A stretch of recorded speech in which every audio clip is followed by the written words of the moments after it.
अध्याय 101 सबको मार डालो। एक भयानक शक्ति अचानक जुवानिक्सिन संत भिक्षु और अन्य लोगों पर उतरी, जिसमें जिंगयुआन सभ्यता के 3 पुराने संत भी शामिल थे। वे सभी एक ही समय में प्रभावित हुए और ताबूत के रास्ते में बेकाबू होकर गिर पड़े।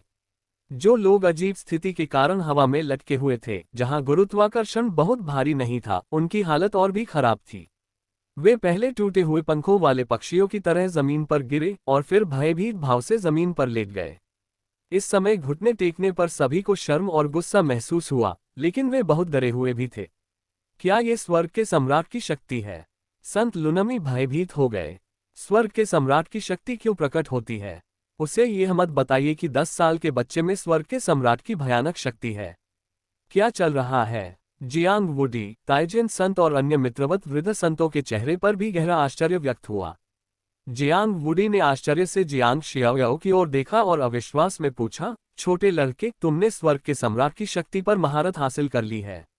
ये बच्चा केवल 10 साल का है, लेकिन उसने स्वर्ग के सम्राट की शक्ति में महारत हासिल कर ली है।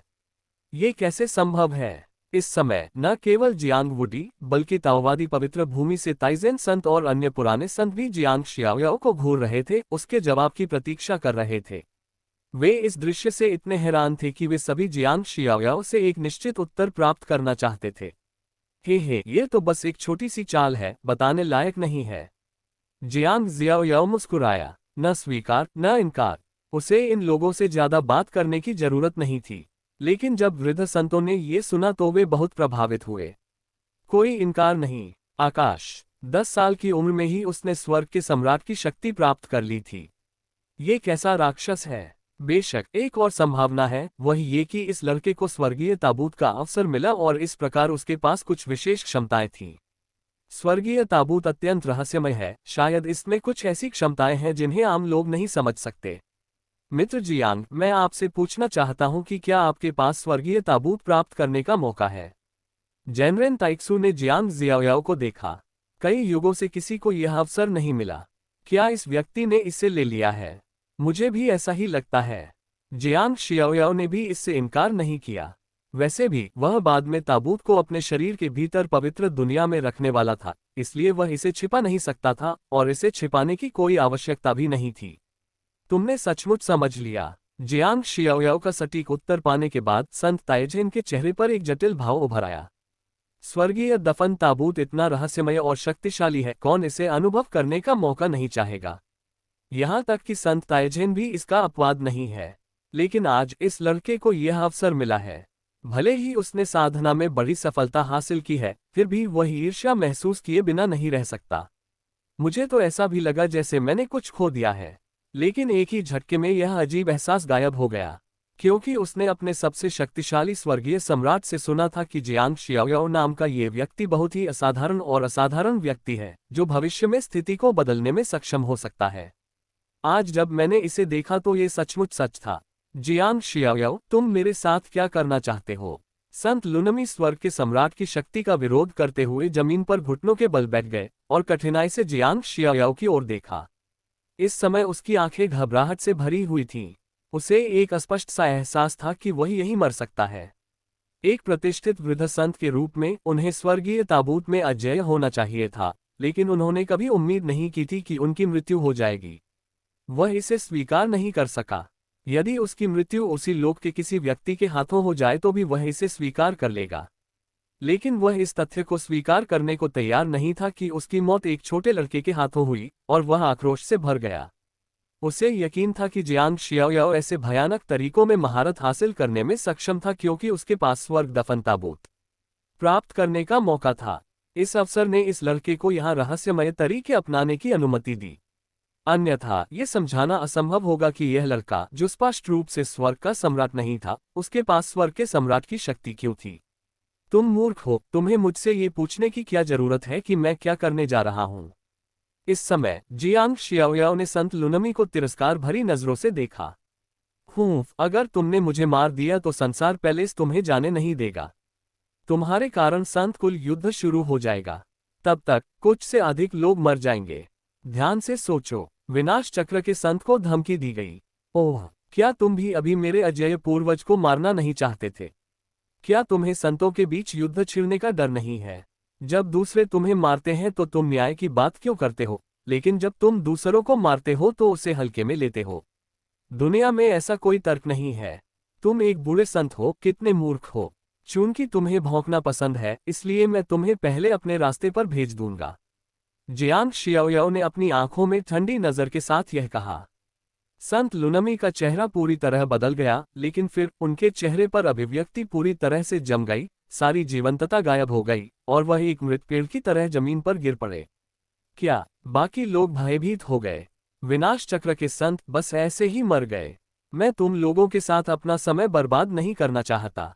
अगर मैं और देर करूंगा तो मुझे डर है कि मेरी सुंदर बहन अधीर हो जाएगी। आपकी धमकियों की तुलना में मुझे अब भी लगता है कि मेरी खूबसूरत बहन को परेशान करना अधिक खतरनाक है। जियांग शियाओयाओ का चेहरा जानलेवा इरादे से भरा हुआ था। बाकी लोग भयभीत दिख रहे थे। लेकिन अगर मैं डर जाऊं तो क्या होगा? स्वर्ग के सम्राट की शक्ति के दमन के तहत वे बिल्कुल भी विरोध नहीं कर सके। वह तो बस यही इंतजार कर सकता था कि एक सूअर की तरह चॉपिंग बोर्ड पर मर जाए। जियांग शियाओयू, कृपया मुझे मत मारो। अमिताभ, यदि तुम हमें मार दोगे तो तुम कर्म के पाप से ग्रस्त हो जाओगे और एक दयनीय मौत मरोगे। हम जिंग्युआन सभ्यता से हैं। अगर तुम मुझे मार दोगे। मरने वाले वृद्ध संत या तो दया की भीख मांगते थे या धमकी देते थे, लेकिन कोई फायदा नहीं होता था। जियांग शियाओयाओ ने बस इसके बारे में सोचा और स्वर्ग के सम्राट की शक्ति से उन सभी को मार डाला। इसका मतलब यह है कि वे सब मर चुके हैं। जियांग वुडी दंग रह गया। वह काफी समय से लड़ रहा था, लेकिन एक समूह के लोगों को हरा नहीं सका और इस लड़के ने चुपचाप उन लोगों को खत्म कर दिया। अन्य जीवित बचे वृद्ध संत जियांग शियाओयाओ को ऐसे देख रहे थे जैसे वह कोई राक्षस हो। उनकी आंखों में भय था। वे सभी वृद्ध संत थे, लेकिन इस छोटे बच्चे के सामने उन्होंने शर्मनाक ढंग से भय प्रदर्शित किया, जो कि सरासर बेतुका था। हालांकि ये डर सहज है और वे इसे बिल्कुल भी दबा नहीं सकते, क्योंकि इस समय जब उनका सामना जियांग शियाओयाओ से हुआ तो ऐसा लगा जैसे वे किसी स्वर्गीय सम्राट का सामना कर रहे हों। पूर्वज वुडी, पहाड़ की चोटी पर कुछ भी नहीं है। आपको ऊपर जाने की कोई जरूरत नहीं है। मैं पहले अन्य ताबूत रास्तों पर जाकर देखूंगा। जियांग जियाओयाओ ने जियांग वुडी से कहा। तुम किसी और को मारने जा रहे हो? जियांग वुडी ने उत्सुकता से पूछा। हाँ। जियांग शियाओयाओ की आंखें गहरी हो गईं। संसार महल, याओगुआन पवित्र भूमि, फांजिंग पर्वत, जिंग्युआन सभ्यता, लिन परिवार और अन्य ताकतों के सभी लोग स्वर्ग दफन ताबूत को जीवित छोड़ने के बारे में भी नहीं सोचते। ठीक है, हाँ, बस इन कीड़ों को रखने की कोई जरूरत नहीं है। बेटा, तुम कुछ अपने पुराने पूर्वज जैसे दिखते हो। पुराने पूर्वज तुम्हें बहुत पसंद करते हैं। जियांग वुडी हंसे। तो फिर मैं पहले जाऊंगा। जैसे ही जियांग शियाओयाओ बोल रहा था, उसने शून्य में एक दरार बना ली और ताबूत की ओर दूसरे रास्ते पर चल पड़ा। अगले दौर में जियांग शियाओयाओ एक तरफा हत्यारा था। सभी शत्रुतापूर्ण लोगों को वह आसानी से मार देता था और उसकी हत्या करने की विधि बहुत सरल थी। स्वर्ग के सम्राट की शक्ति की सिर्फ एक चाल। उसे वहां आने की भी जरूरत नहीं थी, उसे तो बस शून्य में छिपने की जरूरत थी और वे लोग चुपचाप मर जाएंगे। इतना कि सभी जीवित लोगों ने सोचा कि यह दफन स्वर्ग ताबूत था जिसने उन लोगों को मार डाला। कुछ डरपोक लोग इतने डर गए कि वे पहाड़ से लुढ़क गए और आगे चढ़ने की हिम्मत नहीं जुटा पाए। सभी को मारने के बाद जियांग शियाओयाओ, जिसने स्वर्गीय ताबूत पर नियंत्रण कर लिया था, ने आसानी से सभी को स्वर्गीय ताबूत से बाहर भेज दिया। अध्याय 102, ताबूत इकट्ठा करना। अरे, वे बाहर क्यों हैं? मैं तो अभी तक ऊपर भी नहीं पहुंचा हूं। इस बार क्या हुआ? क्या उन्होंने नहीं कहा था कि हर बार जब वे आते हैं तो यह 1 महीने तक चलता है? यह 1 दिन से भी कम समय में कैसे खत्म हो जाता है? क्या ऐसा हो सकता है कि किसी को पहले से ही स्वर्गीय ताबूत प्राप्त करने का अवसर प्राप्त हो चुका है? बड़े ताबूत के बाहर पीले ताबीजों से ढकी जमीन पर सभी के चेहरों पर उलझन भरी मुद्रा थी। क्या तुमने अभी अभी इसका सामना किया? संसार महल, फांजिंग पर्वत, जिंग्युआन सभ्यता और अन्य ताकतों के लोग सभी एक रहस्यमय शक्ति द्वारा मारे गए थे। तुम लोगों को भी इसका सामना करना पड़ा। ताबूत के रास्ते में हमारे साथ भी ऐसा हुआ। इन लोगों के समूह ने बहुत सारे बुरे काम किए होंगे और स्वर्गीय बरियल उन्हें बर्दाश्त नहीं कर सका, इसलिए वे सभी मारे गए। तुम बहुत ज्यादा सोच रहे हो। दफन स्वर्ग ताबूत को कैसे पता चल सकता है कि उन्होंने ये सब बुरे काम किए हैं? मुझे लगता है कि किसी को दफन स्वर्ग ताबूत का मौका मिल गया और फिर उसने दफन स्वर्ग ताबूत की किसी क्षमता का इस्तेमाल करके उन सभी को मार डाला। ये व्यक्ति कोई ऐसा व्यक्ति होगा जिसे इन ताकतों से दुश्मनी है या जो उनसे नफरत करता है। तो क्या ये जियांग परिवार से कोई हो सकता है? जियांग शियाओयाओ और उसकी माली शियाओयुन को मत भूलना। वे दोनों बहुत दुष्ट लग रहे थे। तियानजियाओ सम्मेलन में उन्होंने आसानी से जिंगयुआन सभ्यता के तियानजियाओ को मार डाला। हो सकता है कि उनमें से किसी को स्वर्ग दफन ताबूत पाने का मौका मिल गया हो। हर कोई इसके बारे में बात कर रहा था। जियांग वुडी जैसे बुजुर्ग संत भी वहां मौजूद थे, लेकिन उन्होंने इन युवाओं की चर्चा में भाग नहीं लिया। उनकी बातचीत सुनकर कई बुजुर्ग संत बहुत प्रभावित हुए। जियांग शियाओयाओ ने सचमुच अपने सभी दुश्मनों को मार डाला। मैं नहीं जानता कि क्या जिंगुआन सभ्यता के लोग पागल हो जाएंगे जब उन्हें पता चलेगा कि उनके सभी लोग यहाँ मर चुके हैं। कुछ वृद्ध संतों को ये सोचकर थोड़ी चिंता हुई। जिंगयुआन सभ्यता के लोगों को मारना निश्चित रूप से संतोषजनक है, लेकिन इसके परिणाम भी गंभीर हैं। यदि जिंगयुआन सभ्यता इसका फायदा उठाकर हमला करती है तो संभावना है कि एक और ब्रह्मांडीय युद्ध छिड़ जाएगा। इस समय जियांग शियाओयाओ ली शियाओयुन और सफेद वस्त्र वाली महिला के पास लौट आया। सफेद वस्त्र पहने महिला ने उसकी ओर देखा और शांति से कहा, क्या अब हम जा सकते हैं? जियांग शियाओयाओ ने मुस्कुराते हुए कहा, ये ठीक है, धन्यवाद सुंदर बहन, आप बहुत दयालु हैं। ये पता चला है कि सुंदर लोग दयालु होते हैं। अवसर का लाभ उठाते हुए जियांग शियाओयाओ ने सफेद वस्त्र पहने महिला की फिर से प्रशंसा की। सफेद वस्त्र पहने महिला ने अपने मुंह के कोने को थोड़ा ऊपर उठाया, मानो वह तारीफ सुनकर खुश हो रही हो। ली शियाओयुन ने पूछा, बच्चे, वापस आकर तुमने क्या किया? जियांग शियाओयाओ ने कहा, मैंने कुछ नहीं किया, मैंने तो बस उन सभी परेशान करने वाले लोगों को मार डाला। ली शियाओयुन को बहुत दुख हुआ और उसने आश्चर्य से पूछा, उन सबको मार डालूं? जियांग शियाओयाओ ने सिर हिलाया और कहा, ठीक है, अगर उसे मारना नहीं है तो उसे क्यों रखना है? ली शियाओयुन एक पल के लिए स्तब्ध रह गया, फिर बोला, ये सही है। सफेद वस्त्र पहने महिला ने अधीरता से कहा, चलो चले और स्वर्ग के ताबूत को रख दें। जब जियांग शियाओयाओ ने ये सुना तो उसकी आंखें हल्की चमक उठी। अच्छा, अब उसने स्वर्गीय ताबूत पर नियंत्रण प्राप्त कर लिया है और वह उसे अपने शरीर के माध्यम से पवित्र दुनिया में लाने में सक्षम है। वे तीनों स्वर्गिक ताबूत से बाहर निकले और हवा में मंडराने लगे। इस समय नीचे खड़े लोगों ने ऊपर देखा। जियांग वुडी ने आश्चर्यचकित होकर पूछा, अरे, उस लड़के के बगल में लड़की क्यों है? उसके बगल में बैठे संत ताइजेन ने अपनी आंखें थोड़ी सिकोड़ ली और धीमी आवाज में कहा, शायद ये लड़की इस ताबूत में सो रही है। ये सुनकर जियांग वुडी की अभिव्यक्ति बदल गई। यदि ऐसा है तो इस महिला की उत्पत्ति भयावह है। देखो, वह लड़का उस लड़की के बहुत करीब है। क्या ऐसा हो सकता है कि उसने उसके साथ संबंध बना लिए हों? अगर ऐसा है तो क्या मेरे जियांग परिवार में एक और शक्तिशाली व्यक्ति प्रभारी नहीं होगा? जियांग वुडी ने अचानक कहा। संत ताइजेन ने उसकी ओर देखा, नाक भान सिकुड़ी और कहा, यह जरूरी नहीं कि अच्छी बात हो। जियांग वुडी ने संत ताइजेन की ओर देखा और कहा, क्यों नहीं?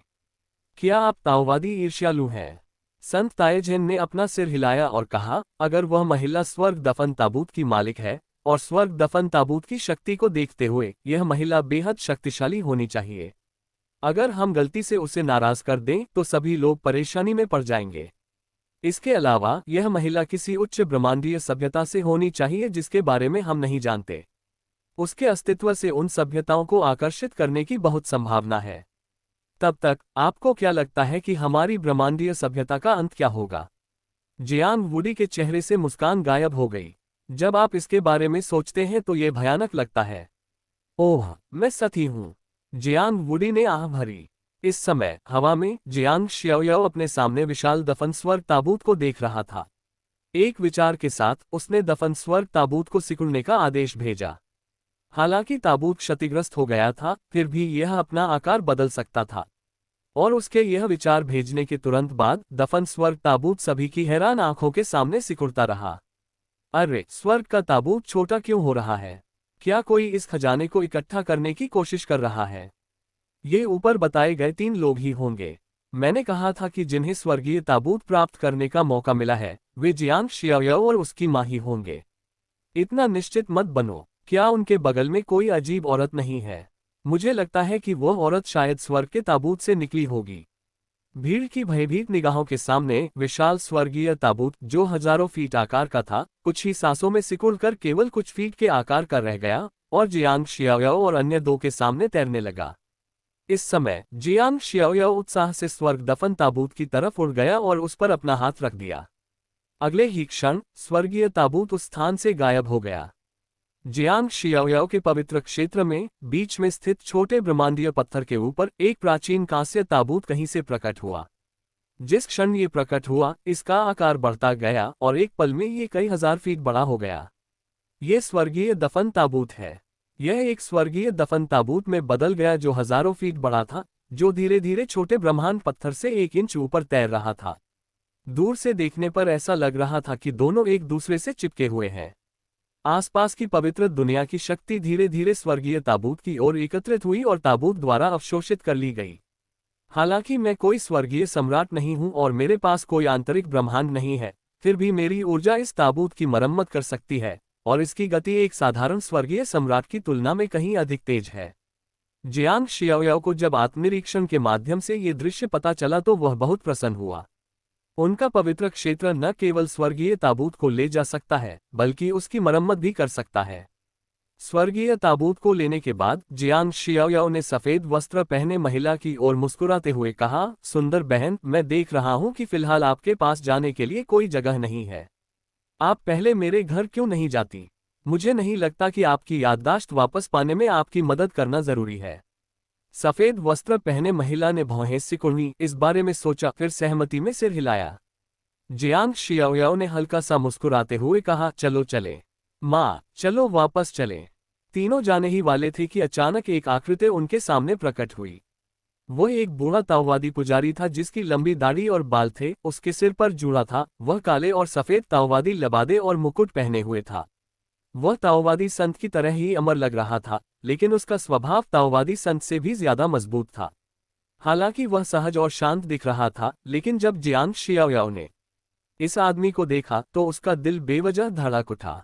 उसके अंतर्ज्ञान ने उसे बताया कि यह एक भयानक और शक्तिशाली आदमी था, ताओवाद का सबसे शक्तिशाली सम्राट। ये शब्द अवचेतन रूप से जियांग शियाओयाओ के दिमाग में आया। ओम। सफेद वस्त्र पहने महिला ने बूढ़े ताओवादी पुजारी की ओर देखा और ऐसा लगा कि बूढ़े ताओवादी पुजारी ने भी उसमें कुछ रुचि जगाई। बूढ़े ताओवादी पादरी ने भी पहले तो सफेद कपड़े पहने महिला को घूरा, उसकी आंखों में चमक थी। फिर उसने जियांग शियाओयाओ की ओर देखा और पूछा, क्या तुम्हें स्वर्ग का ताबूत मिल गया? अध्याय 103 रुको और देखो। बूढ़े ताओवादी पुजारी ने कई युगों तक इस ताबूत का अध्ययन किया है, लेकिन कभी भी इसके रहस्य को समझने और इसमें महारत हासिल करने में सक्षम नहीं हो सके। अप्रत्याशित रूप से ये विषम संख्या, जिसका उल्लेख सम्राट जुवानहुआंग ने किया था, वास्तव में अपनी पहली यात्रा पर स्वर्ग दफन ताबूत को अपनी जेब में ले गया। बूढ़ा ताओवादी हैरान, भ्रमित और उत्सुक था।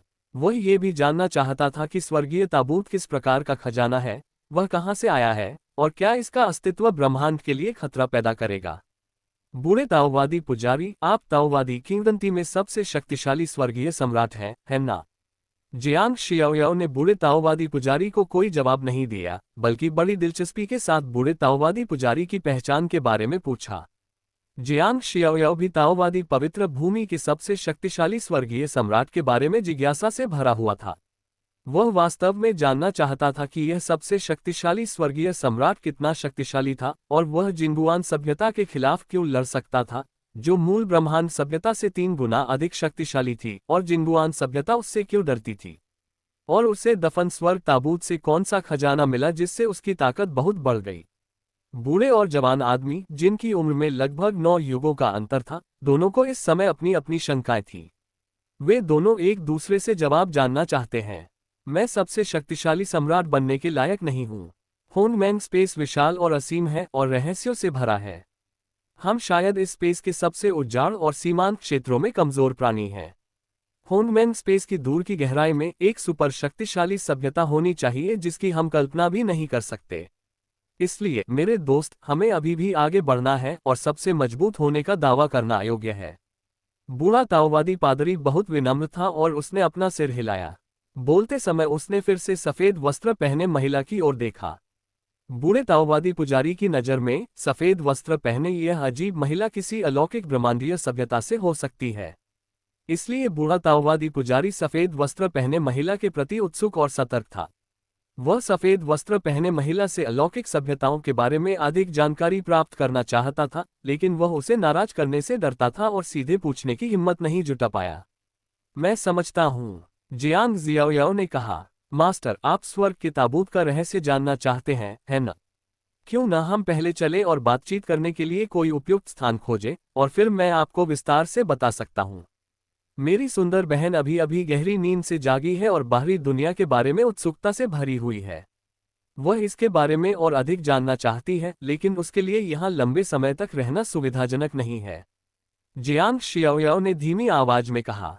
अंत में उसने जानबूझकर सफेद वस्त्र पहने महिला की पहचान उजागर कर दी और बूढ़े ताओवादी पुजारी को स्पष्ट रूप से बताया कि यह महिला अभी अभी स्वर्ग के ताबूत से जागी है और उसकी उत्पत्ति रहस्यमय है, इसलिए उसे नाराज न करना ही बेहतर होगा। बूढ़े ताओवादी का चेहरा बदल गया और फिर उसने मुस्कुराते हुए कहा, उस स्थिति में आप तीनों को मेरे पीछे ताओवादी पवित्र भूमि पर वापस आना चाहिए। हमारी ताओवादी पवित्र भूमि इस ब्रह्मांड में सबसे मजबूत शक्ति है, और यह वह पहली जगह भी है जिसे मैंने, बूढ़े ताओवादी ने, स्वर्गीय ताबूत को दफनाने के लिए खोजा था।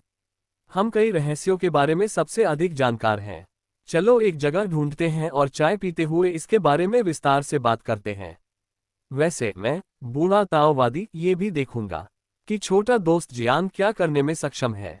मैंने भाई जुआनहुआंग से सुना है कि आप हमारे ब्रह्मांड में एक अभूतपूर्व विसंगति हैं। बूढ़ा ताओवादी पुजारी भी एक चतुर व्यक्ति है और चीजों को जल्दी समझ लेता है।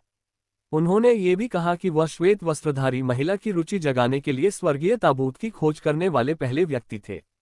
सचमुच, ये सुनने के बाद कि वृद्ध ताओवादी पुजारी ने सबसे पहले स्वर्गीय ताबूत की खोज की थी, सफेद कपड़े वाली महिला की नाजुक भौहें थोड़ी ऊपर उठ गईं, और वृद्ध ताओवादी पुजारी को देखते हुए उसकी आंखों में दिलचस्पी थोड़ी अधिक तीव्र हो गई। वह तो सबसे अच्छा है।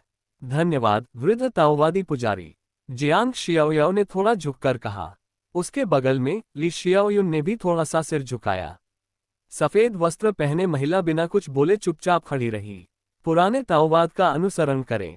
जैसे ही बूढ़े ताओवादी पुजारी ने बात की, उसने एक हाथ से काट दिया और वास्तव में इस रून भूमि में सीधे शून्य में एक दरार को विभाजित कर दिया। इससे जियांग शियाओयाओ का दिल हिल गया। ऐसा लग रहा था कि इस जगह को बूढ़े ताओवादी पुजारी ने व्यवस्थित किया था।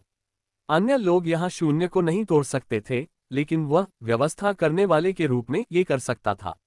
सुंदर बहन, कृपया, जियांग शियाओयाओ ने अपने बगल में बैठी सफेद वस्त्र पहने महिला को आमंत्रण का इशारा किया। सफेद वस्त्र पहने महिला ने कुछ नहीं कहा और सीधे शून्य की दरार में चली गई। ये बहन कितनी ठंडी है। जियांग शियाओयाओ ने थोड़ा कंधे उचकाए, फिर अपनी मां का हाथ पकड़ा और शून्य दरार में चला गया। वे छोड़ गए। नीचे सभी लोग दंग रह गए जब उन्होंने चारों लोगों को बीच हवा में उड़ते देखा। स्वर्ग का सबसे शक्तिशाली सम्राट बाहर आ गया है। अफसोस, भविष्य में स्वर्ग के दफन ताबूत का उपयोग करने का कोई मौका नहीं होगा। वृद्ध संतों में से किसी ने कुछ कहा और उसकी आवाज के लहजे से ऐसा लग रहा था कि वह कुछ खेद व्यक्त कर रहा था। स्वर्ग दफन ताबूत के रहस्य में किसी की ताकत को बहुत बेहतर बनाने की विधि हो सकती है। हर कोई इसके बारे में जानना चाहता है। इससे पहले किसी ने भी इसमें महारत हासिल नहीं की है, और हर किसी को अभी भी उम्मीद है कि जब तक वे कड़ी मेहनत करते हैं, उन्हें यह मिल सकता है। लेकिन अब यह महान अवसर किसी और के हाथों में आ गया है। वे स्वाभाविक रूप से पछतावा और दुख महसूस करते हैं। बेशक उनके दिल में गहरी ईर्ष्या भी हो सकती है, लेकिन पुराने संतों के रूप में उन्होंने इसे कभी नहीं दिखाया। हे, अब आपने देखा कि मेरा छोटा बच्चा कितना शक्तिशाली है। मैं तुमसे कह रहा हूं, मेरा छोटा सा प्रिय भविष्य में निश्चित रूप से ब्रह्मांड का सबसे शक्तिशाली व्यक्ति होगा। तुम लोग जल्दी करो और कसकर पकड़ो और मेरे जियांग परिवार की गति के साथ बने रहो। अन्यथा जब वह प्रसिद्ध हो जाएगा और ब्रह्मांड पर हावी हो जाएगा, तो तुम्हारे लिए उसके साथ जुड़ना इतना आसान नहीं होगा। जियांग वुडी ने अपनी दाढ़ी को सहलाया और गर्व से बोला। संत ताइजेन सहित सभी वृद्ध संतों ने अपनी भौहें उठाईं और चेहरे पर विचारशील भाव के साथ जियांग वुडी की ओर देखा। यद्यपि जियांग वुडी के शब्दों में कुछ शेखी बघारी गई थी, फिर भी उसने जो कहा उसमें कुछ सच्चाई भी थी। यह उल्लेख करने की आवश्यकता नहीं है कि जियांग शियाओयाओ को स्वर्गीय दफन ताबूत प्राप्त करने का अवसर प्राप्त हुआ था। अपनी कम उम्र के बावजूद जिंगयुआन सभ्यता के प्रतिभाशाली लोगों पर काबू पाने और उन्हें आसानी से दूर करने की उसकी ताकत हर किसी का ध्यान आकर्षित करने के लिए पर्याप्त थी। सबसे महत्वपूर्ण बात यह है कि यह लड़का बूढ़े संतों को मुर्गे को मारने की तरह आसानी से मार सकता था। उसकी ताकत वाकई बहुत ज्यादा थी। हालांकि कई लोगों को लगा कि यह रहस्यमयी दफन स्वर्ग ताबूत की शक्ति के कारण हो सकता है, लेकिन यह निर्विवाद था कि जियांग परिवार की युवा पीढ़ी, जिसका नाम जियांग शियाओ था, में निश्चित रूप से आश्चर्यजनक प्रतिभा और ताकत थी। जियांग परिवार के पक्ष में जल्दी खड़ा होना एक अच्छा निर्णय हो सकता है। जियांग वुडी, जिंगयुन संत और उनका समूह हमारे ब्रह्मांड में मर गए। मुझे डर है कि जिंगयुआन सभ्यता इसे जाने नहीं देगी। आइए पहले इस समस्या को हल करने के बारे में सोचें। एक बार एक वृद्ध संत ने मुझे कुछ सलाह दी थी। इसका उद्देश्य दूसरों को यह बताना है कि जिंगयुआन सभ्यता से उत्पन्न खतरा हमेशा सबसे बड़ा खतरा है। इस बार जियांग शियाओ ने जिंगयुआन सभ्यता के इतने सारे लोगों को मार डाला, जिंगयुआन सभ्यता इसे कैसे जाने दे सकती थी। जियांग परिवार को शायद इसकी भारी कीमत चुकानी पड़ेगी। अगर वे बहुत जल्दी पक्ष लेते हैं तो वे शायद मुसीबत में पड़ जाएंगे। ये सुनकर कई वृद्ध संत थोड़े गंभीर और संकोची दिखे। इस छिपी हुई चिंता को नजरअंदाज नहीं किया जा सकता। तुम लोगों को बस इस और उस बारे में चिंता करना पसंद है। चलो जियांग शियाओ के बारे में बात नहीं करते। सिर्फ सफेद कपड़ों वाली रहस्यमयी महिला ही काफी डरावनी है। तुम्हें पता होना चाहिए कि इस व्यक्ति ने आत्म दफन स्वर्ग ताबूत को जगाया है। उसकी ताकत कैसे कमजोर हो सकती है।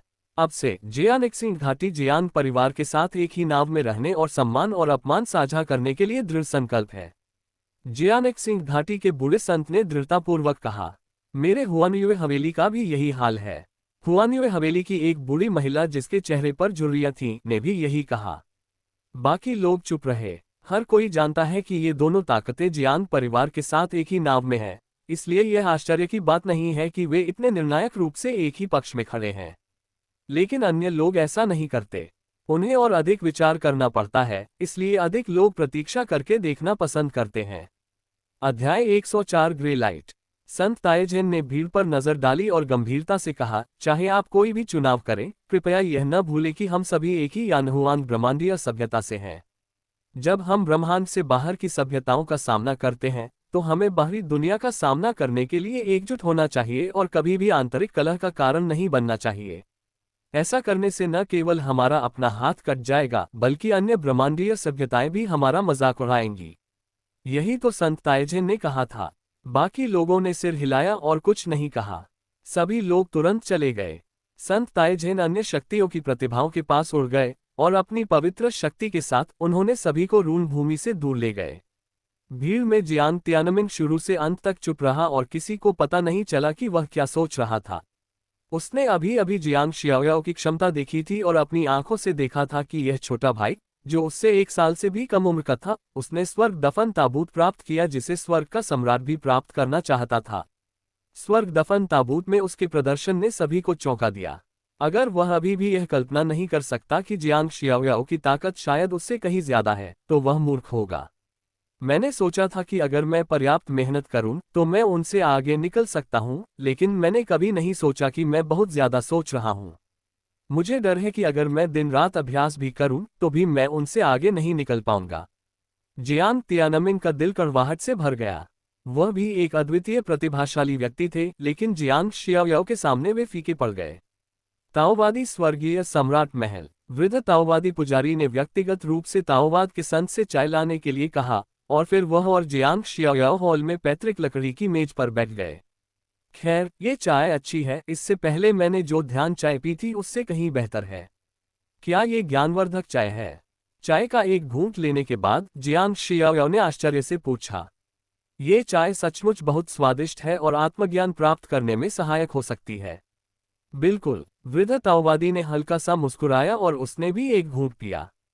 सफेद वस्त्र पहने महिला ने भौहें सिकुड़ी और देखा, उसकी आंखों में सहज ही घृणा झलक उठी, मानो इस तरह की चाय उसकी स्मृति में गहरी, बहुत ही घटिया गुणवत्ता की चीज थी, और यह भावना उसकी आत्मा में इतनी गहराई से जड़ें जमा चुकी थी कि भले ही वह अपनी याददाश्त खो चुकी होती, तब भी वह सहज ही घृणा महसूस करती। जियांग शियाओ ने उसकी ओर देखा और कुछ नहीं कहा। उसके हाव भाव देखकर वह उससे पीने के लिए पूछने में बहुत आलसी था। उसे डर था कि अगर उसने पी ली तो वह दुखी हो जाएगी। बूढ़े ताओवादी पुजारी ने अपना चाय का प्याला नीचे रखा और विचारमग्न होकर कहा, मित्र जियांग, क्या तुम मुझे स्वर्गीय ताबूत के बारे में बता सकते हो? जियांग शियाओयाओ ने आह भरी, अपना चाय का प्याला नीचे रखा और कहा, जहां तक मुझे पता है, ये ताबूत हांगमेंग अंतरिक्ष से यात्रा करने के लिए इस्तेमाल की जाने वाली एक सर्वोच्च वस्तु होनी चाहिए, जैसे कि हांगमेंग अंतरिक्ष से यात्रा करने के लिए साधकों के लिए एक उपकरण। बेशक इसमें जादुई हथियार के समान शक्तिशाली शक्ति भी है। यह अफसोस की बात है कि यह वस्तु क्षतिग्रस्त हो गई है और इसकी शक्ति लगभग खो गई है। ये पहले जितनी शक्तिशाली नहीं है और अब हांगमेंग अंतरिक्ष से यात्रा नहीं कर सकती है। होंगमेंग क्षेत्र से यात्रा कर रहे हैं। ये सुनकर बूढ़े ताओवादी की आंखें स्थिर हो गईं और वह गहरी सोच में डूब गया। जियांग शियाओयाओ ने गुनगुनाते हुए कहा, बेशक इस चीज की मरम्मत की जा सकती है, लेकिन इसे ठीक करने में बहुत समय लगेगा।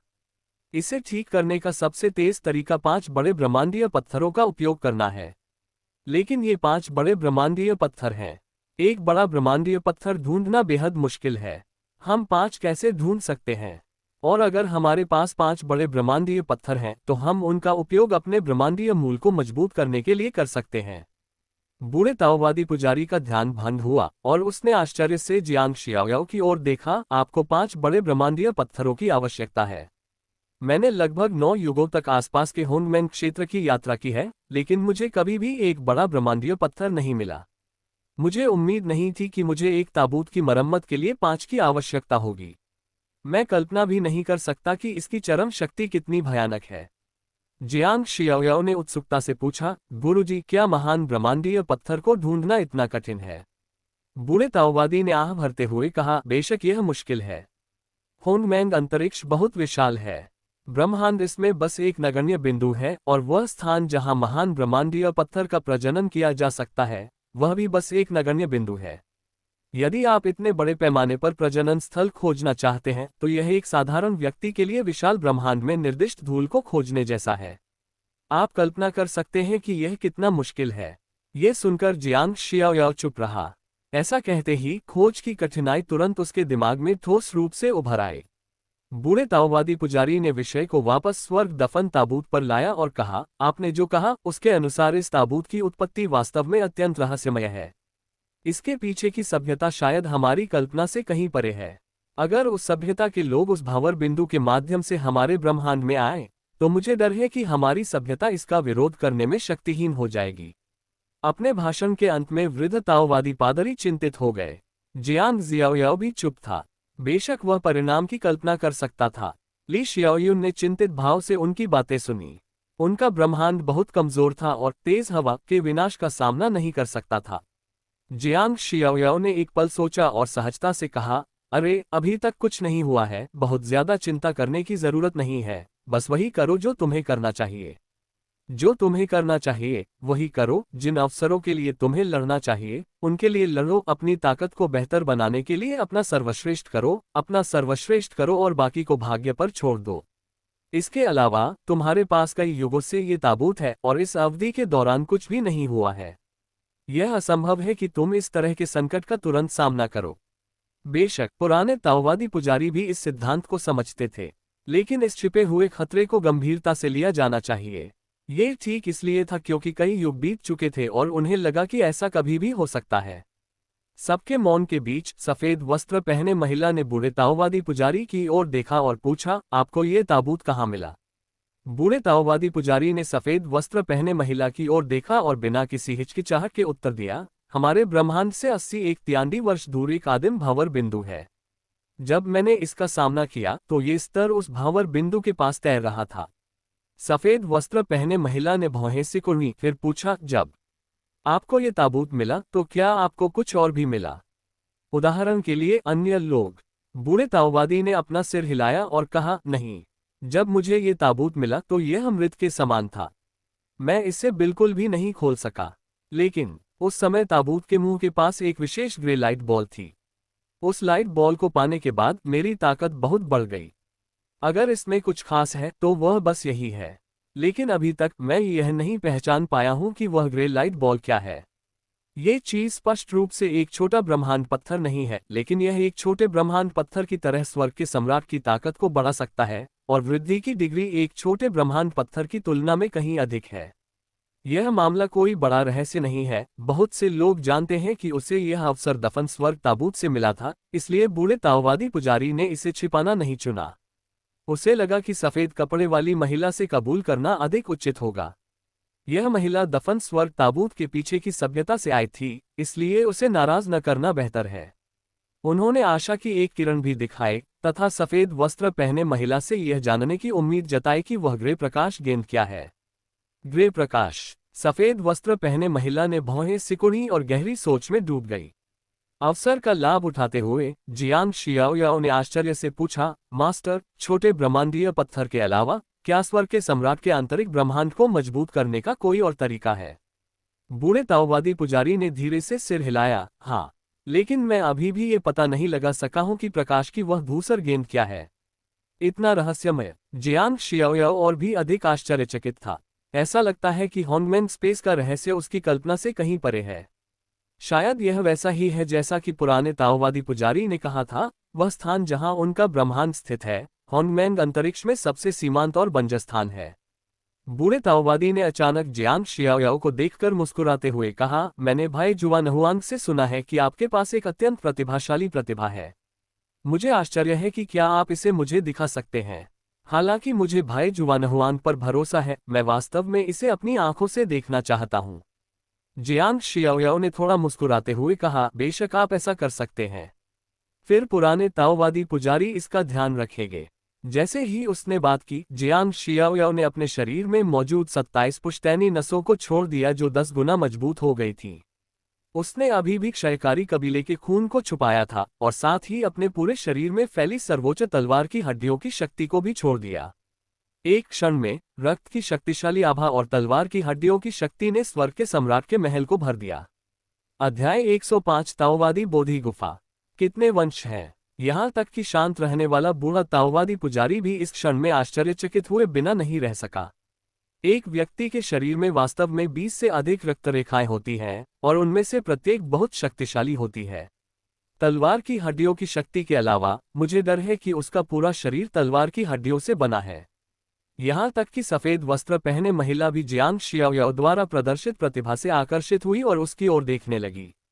आप वास्तव में एक विचित्र व्यक्ति हैं। बूढ़े ताओवादी की आंखें चमक रही थीं। उसने पहले ही सोच लिया था कि एक बार जियांग शियाओयाओ स्वर्गीय सम्राट के दायरे में प्रवेश कर गया तो वह निश्चित रूप से सभी स्वर्गीय सम्राटों को कुचल देगा। छोटे दोस्त, कड़ी मेहनत करो और जितनी जल्दी हो सके स्वर्गीय सम्राट के दायरे में पहुंचने का प्रयास करो। वृद्ध ताओवादी पुजारी ने आशा के साथ उत्तर दिया, मास्टर, मैं करूंगा। इस ब्रह्मांड को इसके शिखर तक ले जाना हमारा कर्तव्य है। जियांग शियाओयाओ ने अपने हाथों को मुट्ठियों में भींच लिया और कुछ भावुक बातें कहीं। ठीक है, ठीक है, हमारा ब्रह्मांड भाग्यशाली है कि उसे आप जैसा वंशज मिला है। वृद्ध ताओवादी ने अपनी दाढ़ी को सहलाया, उसका चेहरा संतुष्टि से भरा हुआ था। जियांग शियाओयाओ ने मुस्कुराते हुए कहा, तो पुराने ताओवादी पुजारी, क्या आपके पास मेरी साधना में मदद करने के लिए कुछ है जो मुझे अपनी ताकत को जल्दी से सुधारने में मदद कर सके? खैर, ज्ञानोदय चाय के बारे में भूल जाओ, मेरे पास पहले से ही ज्ञानोदय शराब है। बूढ़े ताओवादी पुजारी ने एक क्षण विचार किया और कहा, कुछ ऐसा है जो तुम्हें अभ्यास करने में मदद कर सकता है? जियांग शियाओयाओ बस यूं ही पूछ रहा था, लेकिन उसे उम्मीद नहीं थी कि यह सच होगा। उसने तुरंत आश्चर्य से कहा, यह क्या है? वृद्ध ताओवादी मुस्कुराया और बोला, यह मेरी ताओवादी पवित्र भूमि में एक अनोखी स्रोत गुफा है। प्रत्येक ब्रह्मांड में केवल एक ही है। मेरे ताओवादी संप्रदाय ने इसे बोधि गुफा नाम दिया है। मैं, वृद्ध ताओवादी, समय और स्थान के तरीके का उपयोग करके एक संरचना की व्यवस्था करने के लिए स्रोत गुफा में ऊर्जा का उपयोग करता हूं। इस संरचना का उपयोग समय संसाधनों के आदान प्रदान के लिए किया जा सकता है। इस गुफा में 1 महीने की साधना बाहरी दुनिया में 10 वर्षों के बराबर है। जियांग शियाओयाओ को आश्चर्य हुआ। गुफा में 1 महीना, गुफा के बाहर 10 साल। ये स्रोत गुफा अद्भुत है। यदि वह गुफा में आधे वर्ष या 1 वर्ष तक अभ्यास कर सके तो क्या उसे स्वर्ग का सम्राट नहीं बना दिया जाएगा? जियांग शियाओयाओ बहुत ही मोटी चमड़ी का था और उसने मूर्खतापूर्ण मुस्कान के साथ पूछा, तो पुराने ताओवादी पुजारी, क्या मैं इस गुफा का उपयोग कर सकता हूँ? बूढ़े ताओवादी पुजारी ने अपना सिर हिलाया और कहा, अभी नहीं। मेरे एक शिष्य ने कुछ समय पहले इस गुफा में प्रवेश किया था और इसका उपयोग किया था। अंदर की ऊर्जा समाप्त हो गई है। यदि आप फिर से प्रवेश करना चाहते हैं तो आपको 3 महीने इंतजार करना होगा। जियांग शियाओयाओ ने आश्चर्यचकित होकर पूछा, क्या इसका लगातार उपयोग नहीं किया जा सकता? वृद्ध ताओवादी ने थोड़ा सिर हिलाया और कहा, इस संरचना में ऊर्जा संचित करने में समय लगता है। आप हर 6 महीने में केवल एक बार ही प्रवेश कर सकते हैं। और हर बार जब आप प्रवेश करते हैं तो आप 1 महीने से अधिक नहीं रुक सकते। जियांग शियाओयाओ को अचानक एहसास हुआ, तो यह ऐसा ही है। बूढ़े ताओवादी पुजारी ने जियांग शियाओयाओ को देखा और कहा, यदि आप इसमें अभ्यास करना चाहते हैं तो मैं आपके लिए एक स्थान आरक्षित कर दूंगा। 3 महीने बाद आप मेरे ताओवादी संप्रदाय में आ सकते हैं और मैं आपको गुफा में भेज दूंगा। जियांग शियाओयाओ बहुत खुश हुआ और कृतज्ञतापूर्वक बोला, बहुत बहुत धन्यवाद वृद्ध ताओवादी पुजारी। बूढ़े ताओवादी ने गंभीरता से कहा, तुम्हारे पास अद्भुत प्रतिभा है। ये गुफा तुम्हारे लिए बहुत उपयोगी होगी। यदि तुम स्वर्ग के सम्राट बन जाते हो तो ये हमारे ब्रह्मांड के लिए एक आशीर्वाद होगा। मैं तुम्हें बोधि गुफा में अभ्यास करते हुए देखकर भी खुश हूँ। यदि तुम चाहो तो भविष्य में हर 6 महीने में अभ्यास करने के लिए यहाँ आ सकते हो। जियांग शियाओयाओ की अभिव्यक्ति बदल गई। बूढ़े ताओवादी पुजारी उसे हरी झंडी दे रहे हैं। आप हर 6 महीने में एक बार प्रवेश कर सकते हैं, जो एक ऐसी सुविधा है जो ताओवादी पवित्र भूमि के उत्कृष्ट शिष्यों को भी नहीं मिलती है। जियांग शियाओयाओ वास्तव में कुछ कारणों के बारे में सोच सकता था कि क्यों बूढ़े ताओवादी पुजारी ने उसके साथ इतना अच्छा व्यवहार किया। उसकी प्रशंसा करने के अलावा वृद्ध ताओवादी को अवश्य ही एक तात्कालिकता की भावना महसूस हुई होगी। उनका ब्रह्मांड मूल ब्रह्मांड से केवल 2 गुना बड़ा है, लेकिन पास में जिंगुआन सभ्यता का खतरा है और दूरी में दफन स्वर्ग ताबूत के पीछे सभ्यता का छिपा हुआ खतरा है। ये छिपा हुआ खतरा है जो पुराने ताओवादी को सबसे ज्यादा चिंतित करता है। इसलिए अगर जियांग शियाओयाओ जल्दी से मजबूत हो जाए तो उसे ये देखकर बहुत खुशी होगी। बूढ़े ताओवादी पादरी, आप सचमुच एक सम्माननीय व्यक्ति हैं। जूनियर आपकी प्रशंसा करता है। जियांग जियाओयाओ ने ईमानदारी से कहा। जरा सोचिए, अगर बूढ़ा ताओवादी पुजारी थोड़ा अधिक स्वार्थी होता तो उसने ऐसा निर्णय नहीं लिया होता। हा, बूढ़े ताओवादी पुजारी ने बस हंसकर इसे टाल दिया। उसके बाद सभी ने कुछ देर तक बातचीत की, मुख्य रूप से सफेद पोशाक वाली महिला के बारे में, जो बूढ़े ताओवादी पुजारी से ग्रे लाइट बॉल को देखने के लिए कह रही थी। बूढ़े ताओवादी पुजारी ने मना नहीं किया और उसे एक किरण दिखाई। इसे देखने के बाद सफेद पोशाक वाली महिला को कुछ भी याद नहीं रहा और आखिरकार उसे हार माननी पड़ी। बहुत देर तक हिचकिचाने के बाद बूढ़े ताओवादी पुजारी ने खुद को सफेद कपड़े वाली महिला से स्वर्ग के ताबूत और ग्रे लाइट बॉल के बारे में पूछने से नहीं रोका। हालांकि सफेद कपड़े वाली महिला अपनी याददाश्त खो चुकी थी और स्वाभाविक रूप से बूढ़े ताओवादी पुजारी को जवाब नहीं दे पाई। बूढ़े ताओवादी पुजारी को खोया हुआ महसूस हुआ और वह और अधिक चिंतित हो गया। जब बातचीत के लिए और कुछ नहीं बचा तो जियांग शियाओयाओ अपनी मां और सफेद पोशाक वाली महिला के साथ वहां से चला गया। ये वह था जिसने सफेद वस्त्र पहने महिला को स्वर्ग के ताबूत से दूर ले गया था, इसलिए उसे अंत तक उसकी देखभाल करनी पड़ी। सफेद वस्त्र पहने महिला केवल उसका पीछा करने को तैयार थी। जियांग के घर वापस आओ। जियांग शियाओयाओ ने व्यक्तिगत रूप से सफेद वस्त्र पहने महिला के लिए एक सुंदर अतिथि कक्ष की व्यवस्था की थी और खिड़की से शियाओयाओ प्रांगण के सुंदर दृश्य का नजारा दिखता था। ली शियाओयुन भी मदद कर रहा था। सुंदर बहन, अब से मैं तुम्हें क्या कहकर बुलाऊं? मैं तुम्हें हमेशा सुंदर बहन तो नहीं कह सकता, है ना? जियांग शियाओयाओ ने कमरे को साफ करते हुए पूछा। सफेद वस्त्र पहने महिला ने भौहें सिकोड़ ली। एक पल के लिए तो उसे समझ में ही नहीं आया कि क्या जवाब दे। वह अपनी पृष्ठभूमि याद नहीं कर सकी तो फिर वह अपना पिछला नाम कैसे याद कर सकती थी? बस मुझे किंग ली कहो। सफेद वस्त्र पहने महिला ने एक क्षण सोचा और फिर ऐसा कहा। नीला सम्राट। जियांग शियाओयाओ ने मुस्कुराते हुए कहा, तो मैं अब से तुम्हें सिस्टर किंग ली कहूंगा। सफेद वस्त्र पहने महिला ने अपना सिर थोड़ा सा जियांग शियाओयाओ की ओर झुकाया और कोई आपत्ति नहीं जताई। उसके बगल में बैठी ली शियाओयुन उलझन में थी। यदि उसके बच्चे इस रहस्यमयी महिला को बहन कहें तो उसे क्या कहकर पुकारा जाना चाहिए? आपको ये जानना होगा कि वह इस साल केवल 35 वर्ष की है और सफेद कपड़े पहने यह महिला, हालांकि वह युवा और सुंदर दिखती है, शायद उनकी दुनिया से बड़ी है। आप उसे युवा पीढ़ी नहीं कह सकते, अन्यथा पीढ़ियां गड़बड़ हो जाएंगी, है ना? जियांग शियाओयाओ ने 2 जिंदगियां जी हैं और वह बहुत चतुर है, इसलिए वह अपनी मां की कठिनाइयों को समझ सकता है। इसलिए उसने ली शियाओयुन को एक तरफ खींच लिया और फुसफुसाया, कोई बात नहीं मां, हम अपनी अपनी बातें कर सकते हैं। अब से मैं उसे बहन कहूंगा और तुम उसे सीनियर कह सकती हो। ये सुनकर ली शियाओयुन दंग रह गया और उसे बेहद शर्मिंदगी महसूस हुई। तुम किस बारे में बात कर रहे हो? बच्चे, तुम हमेशा ऐसी अभद्र बातें क्यों कहते हो? ली शियाओयुन ने जियांग शियाओयाओ को घूर कर देखा। जियांग जियाओयाओ 2 बार हंसे। सफेद वस्त्र पहने महिला ने अपने होंठ हल्के से हिलाए, मानो वह हंसना चाहती हो। ये बच्चा दिलचस्प है। किंडी के आवास की व्यवस्था करने के बाद जियांग शियाओयाओ और ली शियाओयुन उसे जियांग परिवार की हवेली के दौरे पर ले गए ताकि उसे वहां के वातावरण से परिचित कराया जा सके और सफेद वस्त्रधारी महिला को अपने ब्रह्मांड की कुछ स्थितियों से परिचित कराया। जियांग शियाओयाओ के जियांग परिवार में वापस आने के बाद जियांग वुडी पहले ही वापस आ चुका था और अन्य बलों के लोग भी निश्चित रूप से अपने अपने बलों में लौट आए।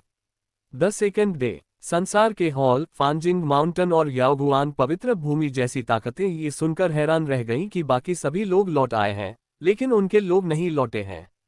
कुछ जांच के बाद उन्हें कुछ जानकारी मिली और उन्हें आखिरकार पता चला कि स्वर्ग दफन ताबूत किसी ने हासिल कर लिया है। और जिस व्यक्ति को यह मिला वह कोई और नहीं बल्कि जियांग परिवार था जो उनसे दुश्मनी रखता था। जब उन्होंने पूछा कि उनके लोग वापस क्यों नहीं आए, तो उन्हें खबर मिली कि उनके लोग स्वर्गीय ताबूत के खतरे से मारे गए थे। ये कथन पहली नज़र में विश्वसनीय नहीं लगता। तीनों पवित्र स्थानों के लोग मूर्ख नहीं हैं और उन्होंने स्वाभाविक रूप से इस चाल को पहचान लिया। और न केवल उनके लोग वापस नहीं लौटे, बल्कि जिंग्युआन सभ्यता से भी कोई वापस नहीं आया। इस असामान्यता ने उन्हें एहसास दिलाया कि यह मामला इतना सरल नहीं था। जल्द ही 3 पवित्र स्थानों ने फांजिंग पर्वत में एक बैठक की और अन्य 2 पवित्र स्थानों के पवित्र स्वामी शून्य को चीर कर आए। अध्याय 106 10 साल की अवधि आ गई है। फांजिंग पर्वत एक प्राचीन बौद्ध पर्वत है जिसमें से बुद्ध की हल्की रोशनी निकलती है। सम्राट के महल के अंदर संसार महल के स्वामी, याओगुआन के पवित्र स्वामी और फांजिंग पर्वत के बुद्ध स्वामी मेज पर बैठे थे। वे तीनों थोड़े उदास दिख रहे थे। हमारे गुट से कोई भी वापस नहीं लौटा है, जिसमें जिंग्युआन सभ्यता के लोग भी शामिल हैं, लेकिन अन्य बलों से भी कोई नहीं मरा। अगर यह स्वर्गीय दफन ताबूत के खतरे के कारण हुआ था, तो ये कैसे संयोग हो सकता है कि सभी मृतक हमारे थे? क्या ऐसा हो सकता है कि स्वर्गीय दफन ताबूत लोगों को मारना पसंद करेगा? कुछ गड़बड़ जरूर चल रही है। संसार महल के भगवान सबसे पहले उदास होकर बोले। फांजिंग पर्वत के बुद्ध के होंठ मोटे और कान मोटे हैं और वे गंभीर और दयालु दिखते हैं। इस समय उनकी आंखें चमक उठीं, लेकिन उन्होंने शांति से कहा, बुद्ध ने कहा कि दुनिया में कोई संयोग नहीं है, हर चीज का एक कारण होता है। आपको बस इस मामले के बारे में थोड़ा सोचने की जरूरत है और आप इसके पीछे की सच्चाई जान जाएंगे। संसार हॉल के भगवान ने भौहें सिकोड़ते हुए कहा, भगवान बुद्ध, आपका मतलब है? फांजिंग पर्वत के बुद्ध ने अंतर्मुखी होकर कहा, मृतक वे सभी लोग थे जिन्हें ताओवादी पवित्र भूमि नापसंद करती थी और जियांग परिवार के खिलाफ द्वेष रखते थे। ये स्पष्ट है कि यह किसने किया।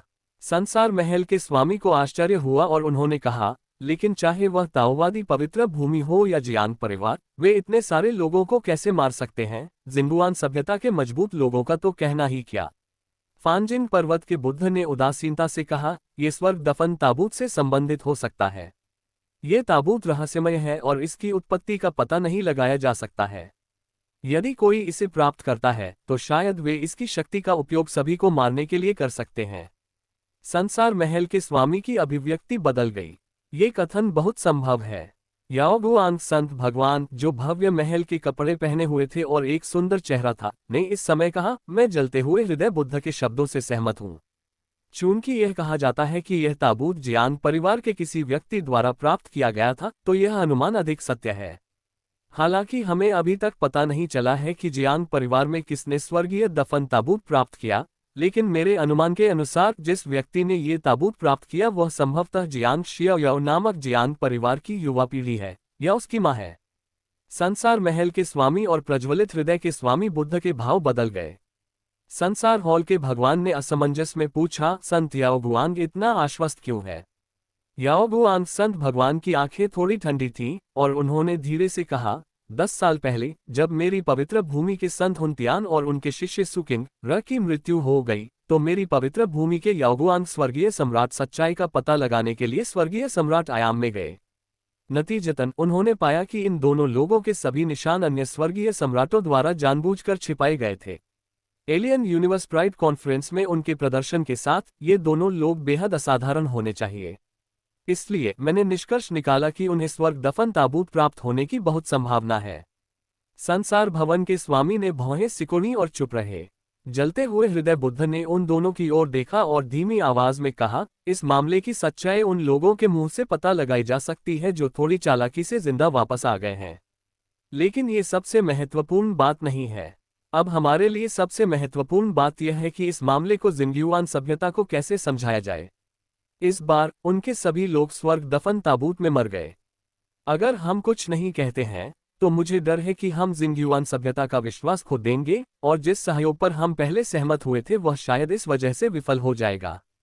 याओगुआन संत भगवान ने ठंडे स्वर में कहा, 10 साल पहले मेरी याओगुआन पवित्र भूमि जियांग परिवार को नष्ट करने के लिए आपके साथ एकजुट होना चाहती थी, लेकिन ताओवादी पवित्र भूमि द्वारा रोक दिया गया था।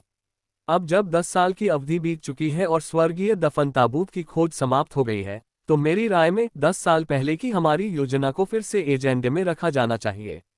संसार हॉल के स्वामी ने भौहें सिकुड़ते हुए कहा, हम दाओ संप्रदाय की पवित्र भूमि की बाधा को कैसे पार कर सकते हैं? हालांकि 10 साल की अवधि बीत चुकी है और लड़ाई रोकने का आदेश अपना प्रभाव खो चुका है। अगर दाव संप्रदाय हस्तक्षेप करने पर जोर देता है तो हम असहाय होंगे। ये सुनकर संत याओगुआंग ने भौहें सिकोड़ ली। उसे लगा होगा कि यह कोई समस्या है। एक पल के बाद उसने उदास चेहरे के साथ गुस्से से नाक भान सिकोड़ी और बहुत दुखी स्वर में कहा, लानत है ताओवादी संप्रदाय पर, वे हमेशा दूसरों के काम में दखल देना पसंद करते हैं। इस समय बनिंघौट बुद्ध ने अचानक कहा, यह किया जा सकता है। स्वर्ग से एक अच्छा अवसर है। अन्य दो लोग आश्चर्य से जलते हुए हृदय बुद्ध को देखने लगे। बुद्ध ने ऐसा क्यों कहा? जलते हुए हृदय बुद्ध की आंखें चमक से भरी थीं और उन्होंने कहा, जल्द ही दाओ संप्रदाय की पवित्र भूमि से आदमी महान ब्रह्मांडीय पत्थर की तलाश में हॉन्गमेंग अंतरिक्ष में जाएगा। वह हमारे लिए कार्रवाई करने का मौका होगा।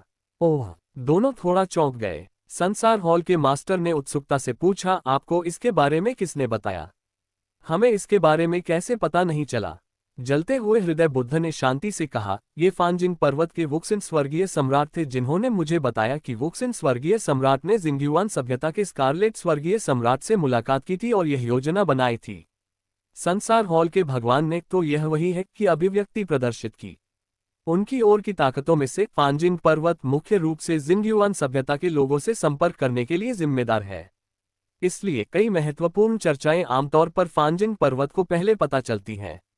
बनिंघौट बुद्ध ने जो कहा उसे सुनने के बाद याओगुआंग संत भगवान कुछ क्षण के लिए चिंतन में डूब गए, फिर भौहें सिकुड़ते हुए बोले, क्या आपको इतना यकीन है कि ताओवादी पवित्र भूमि से आया व्यक्ति निश्चित रूप से चला जाएगा? जलते हुए हृदय बुद्ध ने कहा, बिल्कुल, क्योंकि वह स्थान जहां ब्रह्मांडीय पत्थर पैदा हुआ था बहुत खतरनाक है। यदि वह बड़ा ब्रह्मांडीय पत्थर प्राप्त करना चाहता है तो उसे इसे स्वयं करना होगा। बेशक जिंगयुआन सभ्यता भी सबसे मजबूत को भेजेगी। जिंगयुआन सभ्यता का सबसे मजबूत सम्राट चला गया है, इसलिए ताओवादी पवित्र भूमि के पुराने ताओवादी को कोई चिंता नहीं होनी चाहिए। ये सुनने के बाद याओगुआंग संत भगवान ने भौहें सिकोड़ते हुए कहा, लेकिन फिर भी जिंगयुआन सभ्यता के सम्राट स्तर की युद्ध शक्ति अभी भी हमारे ब्रह्मांड से अधिक मजबूत है। क्या वह जाने में सहज महसूस करेगा? जलते हुए हृदय वाले बुद्ध ने नाक सिकोड़ते हुए कहा, जब तक वह मरा नहीं है तब तक निवारक वहां मौजूद रहेगा, इसलिए जाने का साहस क्यों न किया जाए। संत लाड याओगुआंग के चेहरे के भाव बदल गए। इस अर्थ में ये वास्तव में ईश्वर का वरदान है। बनिंघौट बुद्ध ने फिर से नाक भान सिकुड़ी और धीमी आवाज में कहा, इसके अलावा हमारे पास जियांग परिवार के खिलाफ कार्रवाई करने का एक वैध कारण है। आखिरकार हमारे मन में उनके खिलाफ एक शिकायत है। संसार महल के स्वामी ने उत्साह के साथ कहा, यह वास्तव में किया जा सकता है। जलते हुए हृदय बुद्ध ने उसकी आंखों में गहरी नजर डाली और कहा, यदि आप दोनों सहमत हैं तो वापस जाएं और तैयारी करें। ताओवादी पवित्र भूमि से व्यक्ति के जाने की प्रतीक्षा करें और फिर घृणित जियांग परिवार को नष्ट करने के लिए तुरंत कार्रवाई करें। अच्छा, जियांग परिवार, सम्राट महल, जियांग शियाओयाओ को यहाँ आमंत्रित किया गया था। अंदर आने के बाद वह ये देखकर आश्चर्यचकित हो गया कि पुराने ताओवादी पुजारी सम्राट जुवानहुआंग, जियांग युआन और ताओवादी संत भी यहाँ थे। वह आश्चर्यचकित हुए बिना नहीं रह सका। जियाओयाओ, आओ और बैठो। जियांग युआन ने अपने बगल में खाली सीट थपथपाई और जियांग शियाओयाओ को अपने पास आने का इशारा किया। जियांग शियाओयाओ ने कहा, ओह, और जाकर बैठ गया। सबकी नजरें उस पर टिक गईं। इससे एक क्षण के लिए उसे थोड़ा असहज महसूस हुआ। तुम उसे ऐसे क्यों देख रहे हो? आप? जियांग शियाओयाओ ने असमंजस में सभी को देखा। सम्राट जुवान हुआंग ने उसकी ओर देखा और मुस्कुराए, मुझे आश्चर्य है कि हमने तुम्हें यहाँ आने के लिए क्यों कहा। जियांग जियाओयाओ ने सिर हिलाया। सम्राट जुवान हुआंग ने थोड़ा और गंभीर होकर पूछा, हमने आपको यहाँ आने के लिए इसलिए बुलाया क्योंकि हमें कुछ महत्वपूर्ण चर्चा करनी है। लेकिन उससे पहले मैं आपसे पूछना चाहता हूं कि स्वर्गीय ताबूत मिलने के बाद आप कितने मजबूत हैं। मैंने जियांग वुडी से सुना है कि आपने स्वर्ग के सम्राट की शक्ति में महारत हासिल कर ली है। जियांग शियाओयाओ दंग रह गया। ये पूछो। उन्होंने इससे इनकार नहीं किया और कहा, ये सही है। सम्राट जुवानहुआंग को झटका लगा और उनके बगल में बैठा बूढ़ा ताओवादी पुजारी भी थोड़ा विचलित हो गया। ये लड़का स्पष्ट रूप से स्वर्गीय सम्राट के दायरे में प्रवेश नहीं कर पाया है, फिर भी उसने स्वर्गीय सम्राट की शक्ति में महारत हासिल कर ली है। उसने ये कैसे किया? सम्राट जुवान हुआंग ने जियांग शियाओयाओ को देखा और आश्चर्य से पूछा, तुमने ऐसा कैसे किया? जियांग शियाओयाओ ने इसे नहीं छिपाया और कहा, मुझे स्वर्ग के ताबूत में एक छोटा सा ब्रह्मांडीय पत्थर मिला और मेरा पवित्र क्षेत्र इस पत्थर को ले जाने में सक्षम था, इसलिए मेरे पास स्वर्गीय सम्राट की शक्ति थी। क्या कहा आपने? दोनों बूढ़े सम्राट आश्चर्यचकित हुए। क्या कोई संत क्षेत्र एक छोटा ब्रह्मांडीय पत्थर ले जा सकता है? अध्याय 107 लोगों को परखने में कुशल। बूढ़े ताओवादी ने अचानक अपना सिर हिलाया और मुस्कुराते हुए कहा, हाँ, 20 से अधिक सुपर पैतृक रक्त रेखाओं और एक सर्वोच्च तलवार की हड्डी के साथ संत क्षेत्र की शक्ति शायद एक साधारण स्वर्गीय सम्राट जितनी ही मजबूत है। यह आश्चर्य की बात नहीं है कि वह एक छोटा सा ब्रह्मांडीय पत्थर ले जा सकता है। सम्राट जुवानहुआंग ने हल्का सा सिर हिलाया। ये सच है। जियांग शियाओयाओ ने मुस्कुराते हुए कहा, बूढ़े ताओवादी पुजारी सही कह रहे हैं। ऐसा इसलिए है क्योंकि मेरे शरीर में पवित्र क्षेत्र इतना मजबूत है कि मैं छोटे ब्रह्मांड पत्थर को उठा सकता हूँ। सम्राट जुवान हुआंग की आंखें अचानक चमक उठी और उन्होंने उत्साह से कहा, क्या इसका मतलब यह नहीं है कि आपकी वर्तमान ताकत एक साधारण सम्राट से अधिक हो गई है? पिछली बार जब उसने जियांग शियाओयाओ के साथ मुकाबला किया था तो उसे पता था कि जियांग शियाओयाओ का हमला एक साधारण स्वर्गीय सम्राट के हमले से बेहतर था। एक साधारण स्वर्गीय सम्राट का एकमात्र लाभ उसकी शक्ति है, लेकिन अब जियांग शियाओयाओ ने भी स्वर्गीय सम्राट की शक्ति प्राप्त कर ली है और साधारण स्वर्गीय सम्राट के पास कोई लाभ नहीं है। लड़ाई में लाभ जियांग शियाओयाओ के पक्ष में है। जियांग शियाओयाओ ने कहा, खैर, एक साधारण स्वर्गीय सम्राट से लड़ना कोई समस्या नहीं है। वास्तव में जियांग शियाओयाओ के दिल में कुछ अनकहा था, वही ये कि एक साधारण स्वर्गीय सम्राट को मारना कोई समस्या नहीं होगी, क्योंकि वह स्वर्गीय ताबूत का मालिक है। हालांकि यह ताबूत क्षतिग्रस्त है, अगर इसे सक्रिय किया जाता है तो इसकी शक्ति एक साधारण स्वर्गीय सम्राट को मारने के लिए पर्याप्त है। इसके अलावा जियांग शियाओयाओ की ताकत पहले से ही एक साधारण स्वर्गीय सम्राट से अधिक है। वृद्ध ताओवादी के चेहरे पर भाव बदल गए और उसने अचानक पूछा, अब जब तुम्हारे पास स्वर्ग का ताबूत है तो क्या इससे तुम्हारी ताकत बढ़ गई है? जियांग शियाओयाओ ने बूढ़े ताओवादी पुजारी की ओर देखा और सिर हिलाकर कहा, हाँ। बूढ़े ताओवादी पुजारी ने विचार किया। सम्राट जुवानहुआंग ने उत्सुकता से पूछा, वृद्धि कितनी बड़ी है? जियांग शियाओयाओ ने विचार किया और कहा, मुझे ऐसा लगता है कि मैं एक साधारण स्वर्गीय सम्राट को मार सकता हूँ। सम्राट जुवान हुआंग की पुतलियां थोड़ी सिकुड़ गईं, इतना भयंकर। तुम्हें पता है, स्वर्ग के सम्राट को मारना बहुत कठिन है, भले ही तुम ताकत में ऊपरी हाथ रखते हो। बूढ़े ताओवादी पुजारी ने कहा, इस ताबूत की उत्पत्ति रहस्यमय है। भले ही यह क्षतिग्रस्त हो, लेकिन इसकी शक्ति शायद हमारे ज्ञान से कहीं अधिक है। जियाओयाओ की ताकत पहले से ही एक साधारण स्वर्गीय सम्राट की तुलना में अधिक है। यदि वह इस ताबूत को सक्रिय करता है तो उसके लिए एक साधारण स्वर्गीय सम्राट को मारना कोई समस्या नहीं होगी। जियांग जियाओयाओ मुस्कुराया। सम्राट जुवान हुआंग की आंखें जल रही थी जब उन्होंने कहा, यह कहना है कि जियाओयाओ अब हमारे पक्ष में एक शक्तिशाली सम्राट के बराबर है। आपके जाने के बाद हमारी ब्रह्मांडीय सभ्यता जिंग्युआन सभ्यता से निपटने में अधिक आश्वस्त होगी। बूढ़े ताओवादी ने धीरे से सिर हिलाया। जियांग शियाओयाओ ने यह सुनकर आश्चर्य व्यक्त किया और पूछा, बूढ़ा ताओवादी पुजारी कहाँ जा रहा है? बूढ़े ताओवादी पुजारी ने जियांग शियाओयाओ की ओर देखा और कहा, मैं महान ब्रह्मांडीय पत्थर की तलाश में होंगमेंग अंतरिक्ष जा रहा हूँ। जियांग शियाओयाओ ने आश्चर्यचकित होकर पूछा, क्या आपको वह स्थान मिल गया है जहाँ बच्चा पैदा हुआ था? बूढ़े ताओवादी ने सिर हिलाया, यह नहीं कहा जा सकता कि हमने इसे पाया है। यह जिंग्युआन सभ्यता के साथ किया गया सहयोग है। हमने उन्हें स्वर्ग के ताबूत में प्रवेश करने की अनुमति दी और उन्होंने हमें हांगमेंग में एक जगह दिखाई जहां ब्रह्मांडीय पत्थर पैदा हो सकते हैं।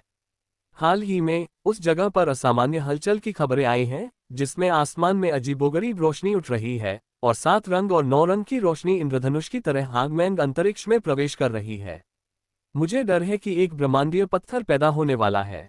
भले ही ऐसी कोई चीज न हो, मुझे बूढ़े ताओवादी को जाकर पता लगाना होगा। यह मामला हमारी ब्रह्मांडीय सभ्यता के भविष्य से संबंधित है। अपने भाषण के अंत में वृद्ध ताओवादी पादरी अत्यंत गंभीर और दृढ़ दिख रहे थे, क्योंकि पुराने ताओवादी पुजारी को यह अच्छी तरह से पता था कि केवल बड़े ब्रह्मांडीय पत्थर को खोजने से ही इस ब्रह्मांडीय सभ्यता की कमजोरी को पूरी तरह से बदला जा सकता है।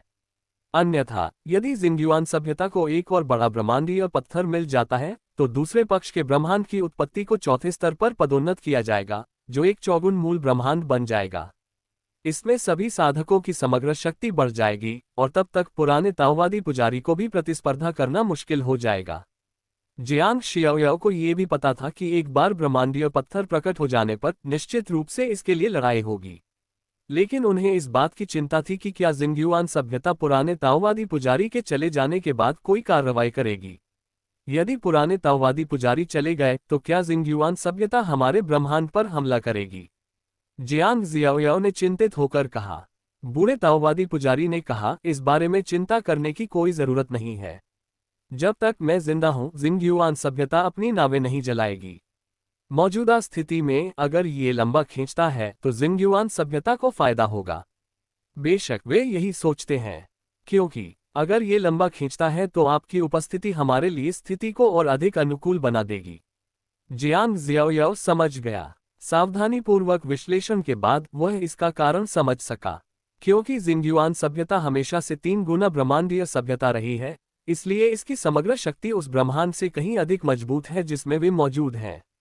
जब तक वे एक और बड़ा ब्रह्मांडीय पत्थर प्राप्त कर सकते हैं, उनकी पूरी सभ्यता की ताकत एक नए स्तर पर ले जाएगी। जिस ब्रह्मांड में वह रहता है, वहां केवल एक ही अति शक्तिशाली व्यक्ति है, वह है बूढ़ा ताओवादी पुजारी। ये कुछ हद तक पिछले जन्म के देशों के बीच के अंतर जैसा है, जिनके पास परमाणु हथियार थे और जिनके पास परमाणु हथियार नहीं थे। अगर आपके पास परमाणु हथियार हैं, तो भले ही आपकी कुल ताकत कमजोर हो, दूसरे लोग आसानी से आपके खिलाफ नहीं जाएंगे। इसके बजाय वे आपसे निपटने के लिए दूसरे तरीके अपनाने को तैयार रहेंगे। सम्राट जुवान हुआंग ने इस समय कहा, लेकिन फिर भी हमें सतर्क रहना होगा। हालांकि जिंगयुआन सभ्यता स्वयं कार्रवाई नहीं कर सकती है, लेकिन वे इस ब्रह्मांड में अपने निकट की शक्तियों का उपयोग करके इस ब्रह्मांड में छद्म युद्ध शुरू कर सकते हैं और हमारी जीवित शक्तियों को खत्म कर सकते हैं। जियांग शियाओयाओ के हाव भाव बदल गए और उसने कहा, इसका मतलब है कि फांजिंग माउंटेन संसार पैलेस की सेनाएं हम पर हमला कर सकती हैं। सम्राट जुवानहुआंग ने जियांग शियाओयाओ की ओर देखा और कहा, तुम बहुत चतुर हो। बूढ़े ताओवादी पुजारी ने गहरी आवाज में कहा, अगर वे कार्रवाई करने की हिम्मत करते हैं तो हमारी ताओवादी पवित्र भूमि हस्तक्षेप करेगी, लेकिन हमें डर है कि जिंगयुआन सभ्यता अपने कुछ मजबूत लोगों को दोस्तों की मदद करने के नाम पर युद्ध में शामिल होने के लिए कहेगी। उस स्थिति में स्थिति असंतुलित हो सकती है, क्योंकि कोई फर्क नहीं पड़ता, जिंगयुआन सभ्यता एक 3 गुना ब्रह्मांडीय सभ्यता है और इसके मजबूत लोग हमसे अधिक को एक ही स्तर पर हरा सकते हैं। जियांग जियाओयाओ गंभीर दिख रहे थे। ये सच है, बूढ़े ताओवादी ने थोड़ा मुस्कुराते हुए कहा, लेकिन अब हमें चिंता करने की जरूरत नहीं है। अगर स्वर्गीय सम्राट आपकी ताकत के साथ युद्ध में भाग नहीं लेते हैं, तो चाहे उनमें से कितने भी आए, वे मर जाएंगे। चिंता की बात केवल यह है कि ये लोग बेशर्म हैं और स्वर्गीय सम्राट को मरने देते हैं। जियांग शियाओयाओ ने सिर हिलाया और मुस्कुराया। ये सच है, चाहे वह कितना भी शक्तिशाली क्यों न हो, वह अभी भी संत स्तर पर है। उसके लिए एक ऐसे शक्तिशाली व्यक्ति के साथ युद्ध में भाग लेना नियमों के विरुद्ध नहीं है जो स्वर्ग का सम्राट नहीं है, और वह इतना युवा है कि उसे जूनियर माना जा सकता है। इससे कोई फर्क नहीं पड़ता कि वह किसी भी आयु वर्ग के लोगों को पीटता है और कोई भी उसे कुछ नहीं कह सकता। उसकी एक मजबूत प्रतिष्ठा है। ये और भी बेहतर होगा यदि स्वर्ग का सम्राट युद्ध में शामिल हो जाए। मैं उन्हें आश्चर्यचकित कर दूंगा और उनके स्वर्ग के सम्राटों में से एक को मार डालूंगा। जियांग शियाओयाओ ने क्रूरता से कहा। बूढ़े ताओवादी ने अपनी भौहें थोड़ी सी ऊपर उठाई और कहा, यह संभव है, लेकिन मुझे डर है कि जिंगुआन सभ्यता से बहुत सारे स्वर्गीय सम्राट होंगे। वास्तव में हमने आपको इस बार आने के लिए इसलिए बुलाया था ताकि आपसे उस सफेद वस्त्र वाली महिला की ताकत के बारे में पूछा जा सके जो आपके साथ वापस आए हैं, और क्या वह आपकी मदद करने को तैयार है। यह है। जियांग शियाओयाओ ने झिझकते हुए कहा, बहन किंगली निश्चित रूप से बहुत मजबूत है, भले ही वह गंभीर रूप से घायल हो, भले ही उसने अपनी याददाश्त खो दी हो, लेकिन क्या वह मेरी मदद करने को तैयार है, ये कहना मुश्किल है। दोनों चुपचाप सुनते रहे। जियांग युआन और ताओवादी संत जो सुन रहे थे ने हल्की सी आह भरी। वे आशा कर रहे थे कि बूढ़े ताओवादी पुजारी के चले जाने के बाद ये रहस्यमयी महिला स्थिति पर नियंत्रण कर सकेगी। लेकिन अब जियांग शियाओयाओ के स्वर को सुनकर यह एक अनिश्चित बात लगती है। लेकिन इसके बारे में सोचो, वे आपके रिश्तेदार या मित्र नहीं हैं, वे आपकी मदद क्यों करें? दूसरों पर अत्याचार करने के लिए बल का प्रयोग न करना तथा इस ब्रह्मांड की सभ्यता के प्राणियों का वध न करना पहले से ही दयालु माना जाता है। कोई इतना कुछ कैसे मान सकता है? वृद्ध ताओवादी पुजारी ने कहा, उसके साथ अच्छे संबंध बनाओ। जियांग जियाओयाओ स्तब्ध रह गया। ये वृद्ध ताओवादी पुजारी भी बहुत ही विनम्र व्यक्ति है। हम अपनी पूरी कोशिश करेंगे। जियांग शियाओयाओ को भारी दबाव महसूस हुआ। बूढ़े ताओवादी पुजारी ने जियांग शियाओयाओ को घूरते हुए कहा, मुझे विश्वास है कि तुम ये कर सकते हो। जियांग शियाओयाओ ने आश्चर्यचकित होकर पूछा, बूढ़े ताओवादी पुजारी ने ऐसा क्यों कहा? बूढ़े ताओवादी पुजारी ने कहा, मैं लोगों का मूल्यांकन करने में बहुत अच्छा हूँ। जियांग जियाओयाओ अध्याय 108 क्या स्वाद जाना पहचाना लगता है। जियांग शियाओयाओ वास्तव में कहना चाहता था, बूढ़े ताओवादी पादरी, आपने गलती की है। वह वास्तव में उस सफेद पोशाक वाली महिला के बारे में निश्चित नहीं हो पा रहा था। वृद्ध ताओवादी पुजारी ने गंभीरता से कहा, यदि वह आपकी मदद करने को तैयार है तो मुझे इस यात्रा में कोई चिंता नहीं होगी। जियांग शियाओयाओ ने गंभीरता से कहा, हाँ, मुझे पता है। बैठक के बाद जियांग शियाओयाओ अपने शियाओयाओ प्रांगण में लौट आया। जैसे ही मैं दरवाजे पर वापस आया, मेरी मुलाकात मेरे पिता जियांग ताइक्सुआन से हुई। पिताजी, आप यहाँ क्यों हैं? क्या आप हाल फिलहाल में व्यस्त नहीं रहे? जियांग शियाओयाओ ने उनका अभिवादन किया। जियांग ताइक्सुआन ने मुस्कुराते हुए कहा, आओ और तुम्हें और तुम्हारी माँ को देखो। जियांग शियाओयाओ ने जियांग ताइक्सुआन को देखा और अविश्वास में कहा, क्या ये वास्तव में ऐसा है? जियांग ताइक्सुआन ने चारों ओर नजर घुमाई, फिर शियाओयाओ प्रांगण में देखा, फिर जियांग शियाओयाओ को एक तरफ खींच लिया और धीमी आवाज में पूछा, मैंने सुना है कि तुम एक रहस्यमयी महिला को वापस लाए हो। जियांग शियाओयाओ ने उत्सुकता से पूछा, हाँ, क्या बात है? जियांग ताइक्सुआन ने जियांग शियाओयाओ की छाती थपथपाई और मुस्कुराते हुए कहा, बुरा नहीं है, तुमने इतनी कम उम्र में एक खूबसूरत लड़की के साथ संबंध बना लिया है। इस मामले में तुम आखिरकार अपने पिता की तरह हो। जियांग शियाओयाओ अवाक रह गया और बोला, पिताजी, कृपया बकवास मत कीजिए। अगर हमने उस बहन को नाराज कर दिया तो मेरा जियांग परिवार मुश्किल में पड़ जाएगा। जियांग ताइक्सुआन ने हंसते हुए कहा, मैं तो बस मजाक कर रहा था। उसने अपनी मुस्कुराहट को एक तरफ रख दिया, एक पल के लिए झिझका और फुसफुसाया, स्वर्ग के ताबूत से कौन आया? जियांग शियाओयाओ ने कहा, हाँ, लेकिन अब वह अपनी याददाश्त खो चुकी है, इसलिए ऐसी कई चीजें हैं जो नहीं पूछी जा सकती। जियांग ताइक्सुआन थोड़ा निराश था। वह वास्तव में स्वर्गीय ताबूत के बारे में उत्सुक था और जियांग शियाओयाओ से कुछ जानकारी प्राप्त करना चाहता था। जियांग शियाओयाओ ने अचानक कड़वाहट भरे चेहरे के साथ कहा, अभी अभी मेरी हमारे जुवानहुआन पूर्वज के साथ बैठक हुई थी और ताओवादी पवित्र भूमि के पुराने ताओवादी पुजारी भी बैठक में थे। वे सभी चाहते थे कि मैं उस रहस्यमयी महिला को खुश करूं, लेकिन यह मेरे लिए मुश्किल नहीं है। अगर मैं कुछ गलत कहूं तो मुझे डर है कि मैं चीजों को और खराब कर दूंगा। जियांग ताइक्सुआन ने सोचा और अचानक कहा, वास्तव में लड़कियों को स्वादिष्ट खाना खाना बहुत पसंद होता है। अगर आप उसे इसकी आदत डाल सकते हैं तो जब आपके पास कुछ काम होगा तो शायद वह आपकी मदद करने को तैयार हो जाएगी। खाओ। जियांग जियाओयाओ स्तब्ध रह गया। जियांग ताइक्सुआन ने जियांग शियाओयाओ के कंधे पर थपथपाया और कहा, अपने पिता पर भरोसा करना सही है। जब वे बात कर रहे थे, जियांग ताइक्सुआन ने अपना दाहिना हाथ जियांग शियाओयाओ की गर्दन पर और दूसरे कंधे पर रखा और शियाओयाओ प्रांगण में चला गया। जियांग ताइक्सुआन मूल रूप से रहस्यमय महिला से मिलना चाहता था, लेकिन पाया कि रहस्यमय महिला बाहर नहीं थी।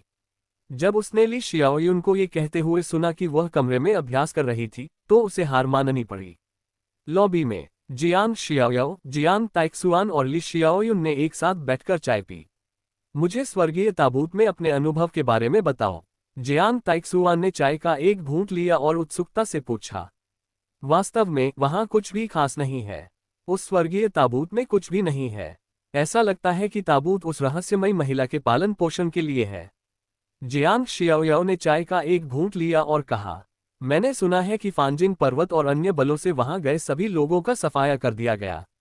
जियांग परिवार के सबसे बड़े बेटे के रूप में जियांग ताइक्सुआन को इन बातों की अच्छी जानकारी थी और स्वाभाविक रूप से वह इन बातों को जानता था। ओह पिताजी, कृपया मां से पूछिए, मैं परेशान हूँ। जियांग शियाओयाओ ने चाय का कप नीचे रख दिया, भौहें सिकुड़कर कुर्सी पर बैठ गया, मानो कुछ सोच रहा हो। ली शियाओयुन ने मुस्कुराते हुए कहा, हाँ, वे सभी मर चुके हैं। जियांग ताइक्सुआन ने ली शियाओयुन को देखा और उत्सुकता से पूछा, मैडम शियाओयुन, मुझे विस्तार से बताओ, आपकी मृत्यु कैसे हुई? ली शियाओयुन ने जियांग शियाओयाओ की ओर अपनी ठुड्डी उठाई और कहा, ठीक है, उसे आपके बेटे ने मार डाला। जियांग ताइक्सुआन दंग रह गया और फिर उसकी अभिव्यक्ति काफी जटिल हो गई। मैं खुश हूँ, गौरवान्वित हूँ और थोड़ा असहाय भी हूँ। पिछले 10 वर्षों में, हालांकि उन्होंने अपने अभ्यास में बहुत मेहनत की है, फिर भी उनके और जियांग शियाओयाओ और ली शियाओयुन के बीच का अंतर लगातार बढ़ता गया है। चाहे वह ली शियाओयुन हो या जियांग शियाओयाओ, एक ने अर्ध संत क्षेत्र में प्रवेश किया था और दूसरे ने संत क्षेत्र में प्रवेश किया था। उनकी ताकत उससे कहीं ज्यादा थी, जिससे उसे एक पति और पिता के रूप में शर्मिंदगी महसूस हुई। उसने ली शियाओयुन और जियांग शियाओयाओ के सामने थोड़ा कमतर भी महसूस किया। उसके बगल में ली शियाओयुन ने जियांग ताइकुआन के विचारों को देखा, आगे बढ़कर जियांग ताइकुआन का हाथ पकड़ लिया और कहा, पति, चाहे मैं कैसी भी बन जाऊं, आप हमेशा मेरे पति ही रहेंगे। आपने पहले मुझे नापसंद नहीं किया और मैं भविष्य में भी आपको नापसंद नहीं करूंगी। जियांग ताइक्सुआन ने हंसते हुए कहा, मुझे पता है, मैं बस थोड़ा निराश हूं। ओह, चिंता मत करो, मैं साधना करने के लिए कड़ी मेहनत करूंगा और जितनी जल्दी हो सके एक उच्च क्षेत्र में प्रवेश करने और आपके बराबर आने का प्रयास करूंगा। हमसे मिलो। ली शियाओयुन को समझ नहीं आया कि क्या कहे, कैसे पीछा करें। मुझे डर है कि अगर मैं बस बैठकर उसका इंतजार करता रहा तो मैं उसे पकड़ नहीं पाऊंगा।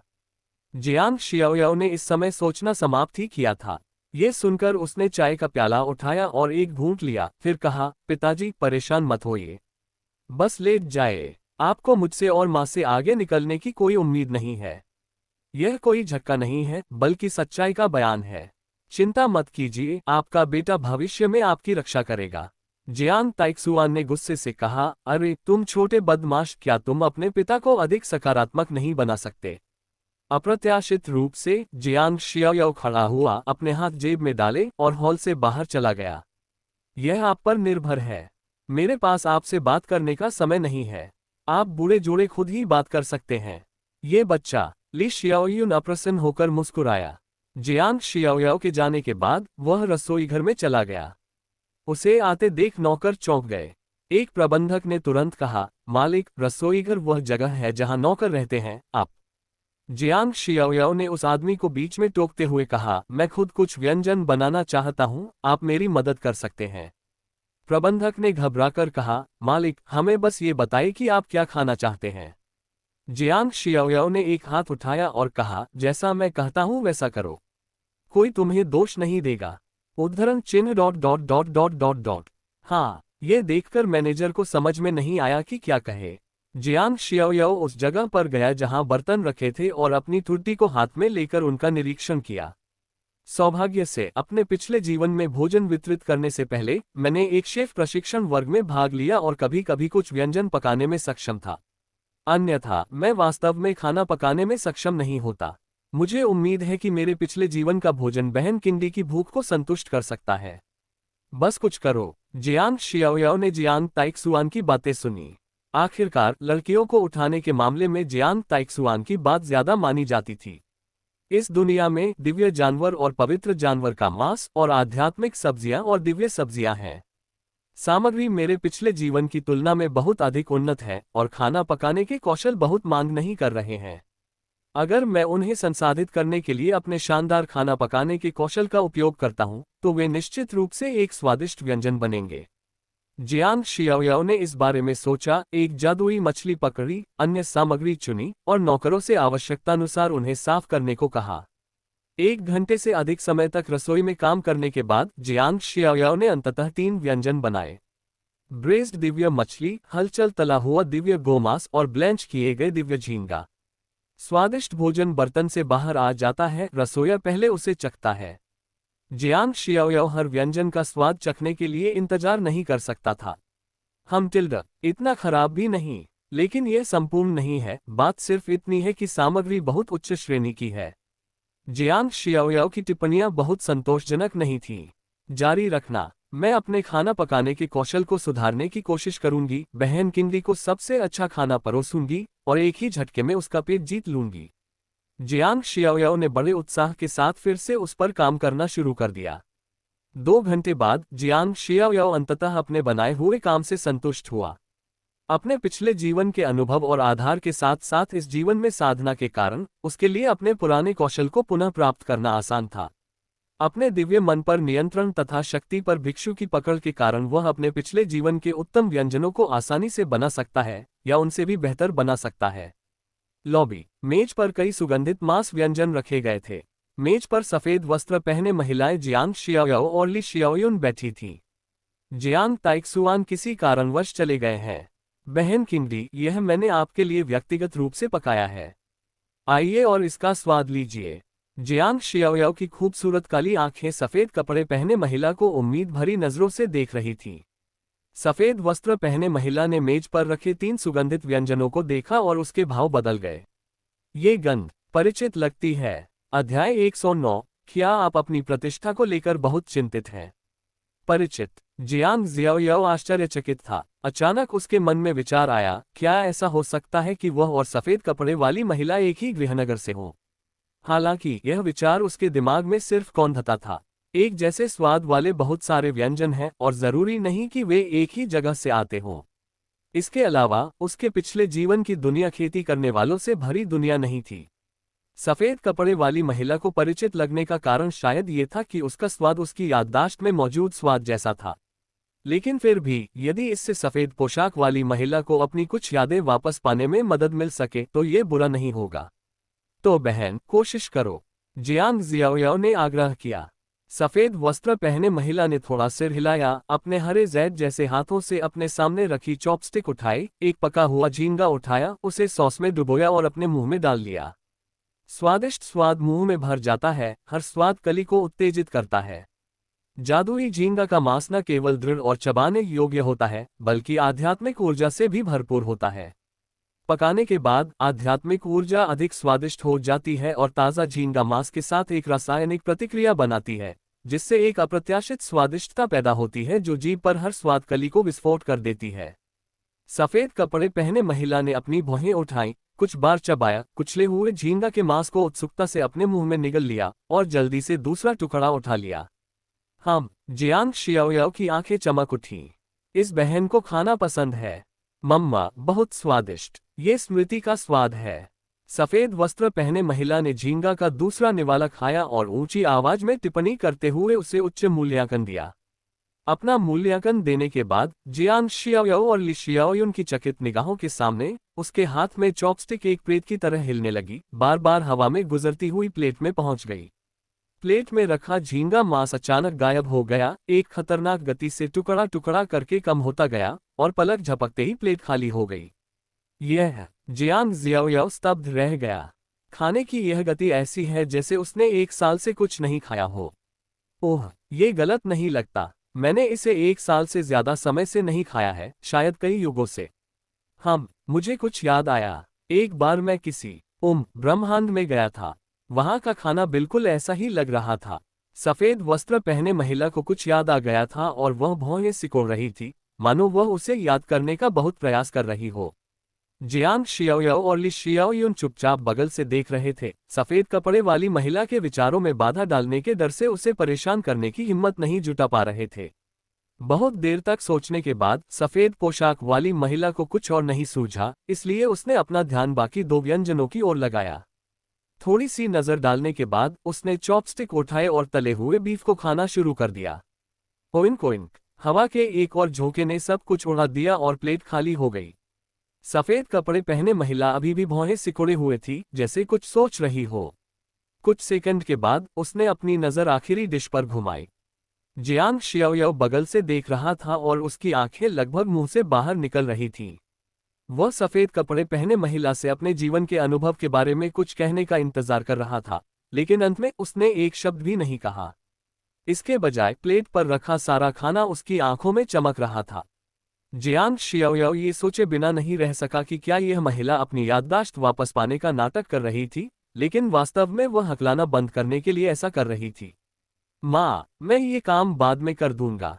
जियांग शियाओयाओ ने ली शियाओयुन को एक संदेश भेजा। मूल रूप से उसने ये भोजन न केवल सफेद वस्त्र वाली महिला के लिए बनाया था, बल्कि अपनी माँ को पुरस्कृत करने के लिए भी बनाया था। हालांकि भोजन केवल सफेद वस्त्र वाली महिला के कारण ही चकाचौंध हो गया। अच्छा, इससे कोई फर्क नहीं पड़ता कि मैं इसे खाऊं या नहीं, ली शियाओयुन ने उदासीनता से कहा। वास्तव में उसकी नज़र में उसे नहीं लगता था कि जियांग शियाओयाओ कुछ भी स्वादिष्ट बना सकता है। इस बच्चे ने जन्म से लेकर अब तक कभी घर का काम नहीं किया, उसका खाना बनाने का कौशल कितना अच्छा हो सकता है। उनकी राय में सफेद वस्त्र पहने महिला को खाना इतना पसंद था क्योंकि वह बहुत लंबे समय से स्वर्ग के ताबूत में सो रही थी, इसलिए उसे किसी भी व्यंजन के लिए तीव्र भूख थी। मुझे कुछ और याद आ गया। वह ब्रह्मांड बहुत उजाड़ लगता है और बहुत छोटी जगह में। सफेद वस्त्र पहने महिला ने लगभग उसी गति से भुनी हुई दिव्य मछली का अंतिम भाग दिखाया और फिर अपने आप से फुसफुसाने लगी। ये सुनकर जियांग शियाओयाओ को घृणा महसूस हुई। सफेद वस्त्र पहने महिला के शब्द स्पष्टतः विरोधाभासी और बकवास लग रहे थे। ये स्पष्टतः ब्रह्मांड की बात कर रहा है, लेकिन आप कहते हैं कि यह एक बहुत छोटी जगह है। ये कैसे संभव है? ये कहना कि ब्रह्मांड एक नगण्य बिंदु है केवल हॉन्गमैन स्पेस के सापेक्ष है।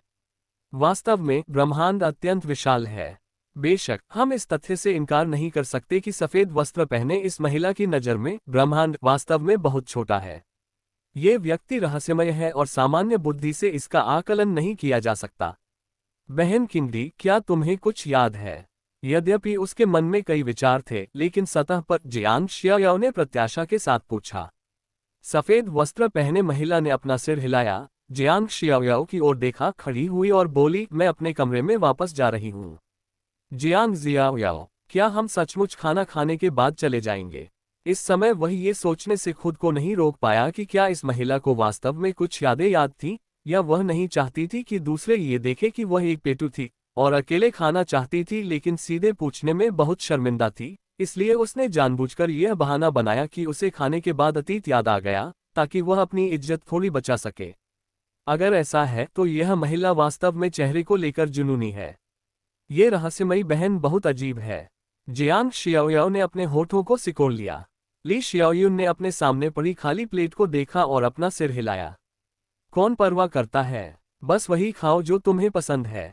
जियांग शियाओयाओ ने उसे अनदेखा किया और ली शियाओयुन से कहा, एक मिनट रुको माँ, मैं हमारे लिए साथ में खाने के लिए 3 और व्यंजन बनाती हूँ। ली शियाओयुन नहीं कहना चाहता था, लेकिन जियांग शियाओयाओ पहले ही हवा के झोंके में बदल चुका था और फिसल गया था। ये बच्चा, ली शियाओयुन ने अपना सिर हिलाया और मुस्कुराया, लेकिन उसका दिल गर्म महसूस कर रहा था। लगभग आधे घंटे बाद, लॉबी, कुछ गड़बड़ है। तुम्हारे साथ कुछ गड़बड़ है। आपका बनाया खाना इतना स्वादिष्ट कैसे हो सकता है?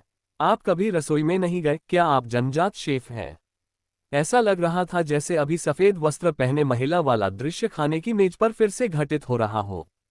फर्क सिर्फ इतना है कि मालिक बदलकर ली शियाओयुन हो गया है। जियांग शियाओयाओ ने अपने मुंह के कोनों को सिकोड़ लिया। पिताजी सही कह रहे हैं, लड़कियां सभी खाने की शौकीन होती हैं। जियांग शियाओयाओ ने मन ही मन शिकायत की, माँ, धीरे चलो, मैं तुम्हारे लिए जो भी खाना पसंद करूंगी वह छोड़ दूंगी। मैं तुमसे नहीं लड़ूंगी। सतह पर जियांग शियाओयाओ ने मुस्कुराते हुए कहा, उनके लिए यह एक उपलब्धि है और दूसरों द्वारा उनके काम को मान्यता मिलना एक बड़ा पुरस्कार है। ओह बच्चे, आओ खाना खाओ, तुम वहां क्यों खड़े हो? यद्यपि ली शियाओयुन स्वादिष्ट भोजन से आकर्षित था, फिर भी वह जियांग शियाओयाओ को बुलाना नहीं भूला। जाहिर है वह ये नहीं भूली है कि वह एक माँ है। लेकिन ये कहते हुए भी उसने खाना उठाना बंद नहीं किया। जियांग शियाओयाओ फिर से अवाक रह गया। अरे, कम से कम उसने मुझसे पूछा और अब भी मुझसे प्यार करती है। सफेद वस्त्र पहने उस महिला के विपरीत जो अपने आप में ही चमकती है। जियांग शियाओयाओ को लगा कि अभी भी कुछ मात्र प्रेम है, लेकिन शायद बहुत ज्यादा नहीं। बेशक यह आत्महीनता है। ली शियाओयुन ने उसे एक खजाने की तरह माना, बेशक वह उससे प्यार करती थी। अगले 2 दिनों तक जब भी रात के खाने का समय होता, सफेद वस्त्र पहने वह महिला बाहर आती।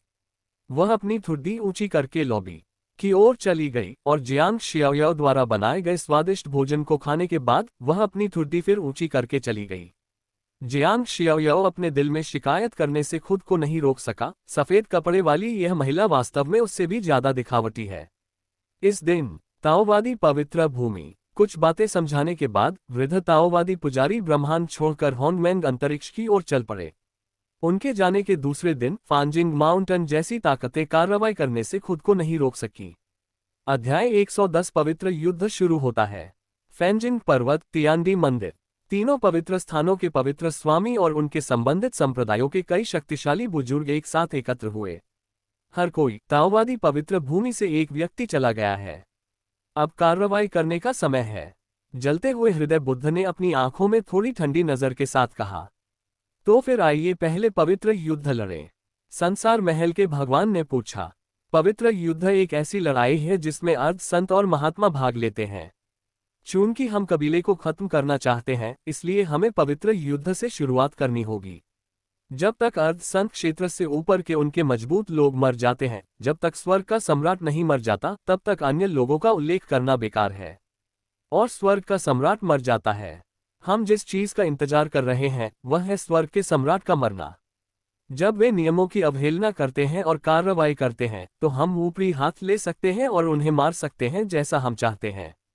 संत भगवान याओगुआंग ने ठंडे स्वर में कहा, हे पहले युग से ही जियांग परिवार ने बार बार हमारे संसार हॉल का विरोध किया है, हमसे संसाधन छीने हैं और हमारे संसार हॉल के शिष्यों को मार डाला है। आज आखिरकार उन्हें पूरी तरह से नष्ट करने का समय आ गया है। इस बार हमें जियांग परिवार को इतनी बुरी तरह से पीटना चाहिए कि उनकी कमर टूट जाए और उनकी नींव पूरी तरह से नष्ट हो जाए। संसार महल के स्वामी की आंखों में घृणा थी। संसार के हॉल और जियांग परिवार के बीच संघर्ष इस ब्रह्मांड के पहले युग में शुरू हुआ।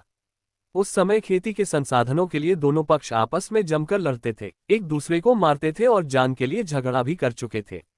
ये कहना मुश्किल था कि कौन सही है और कौन गलत। ये सिर्फ संसार हॉल ही नहीं है, बल्कि फांजिंग पर्वत पर भी लगभग यही स्थिति है। इस बार हमें जिंगयुआन सभ्यता के साथी ताओवादियों की मदद मिली है। भले ही ताओवादी पवित्र भूमि हस्तक्षेप करे, लेकिन यह इस तथ्य को नहीं बदल सकता कि जियांग परिवार का पतन हो चुका है।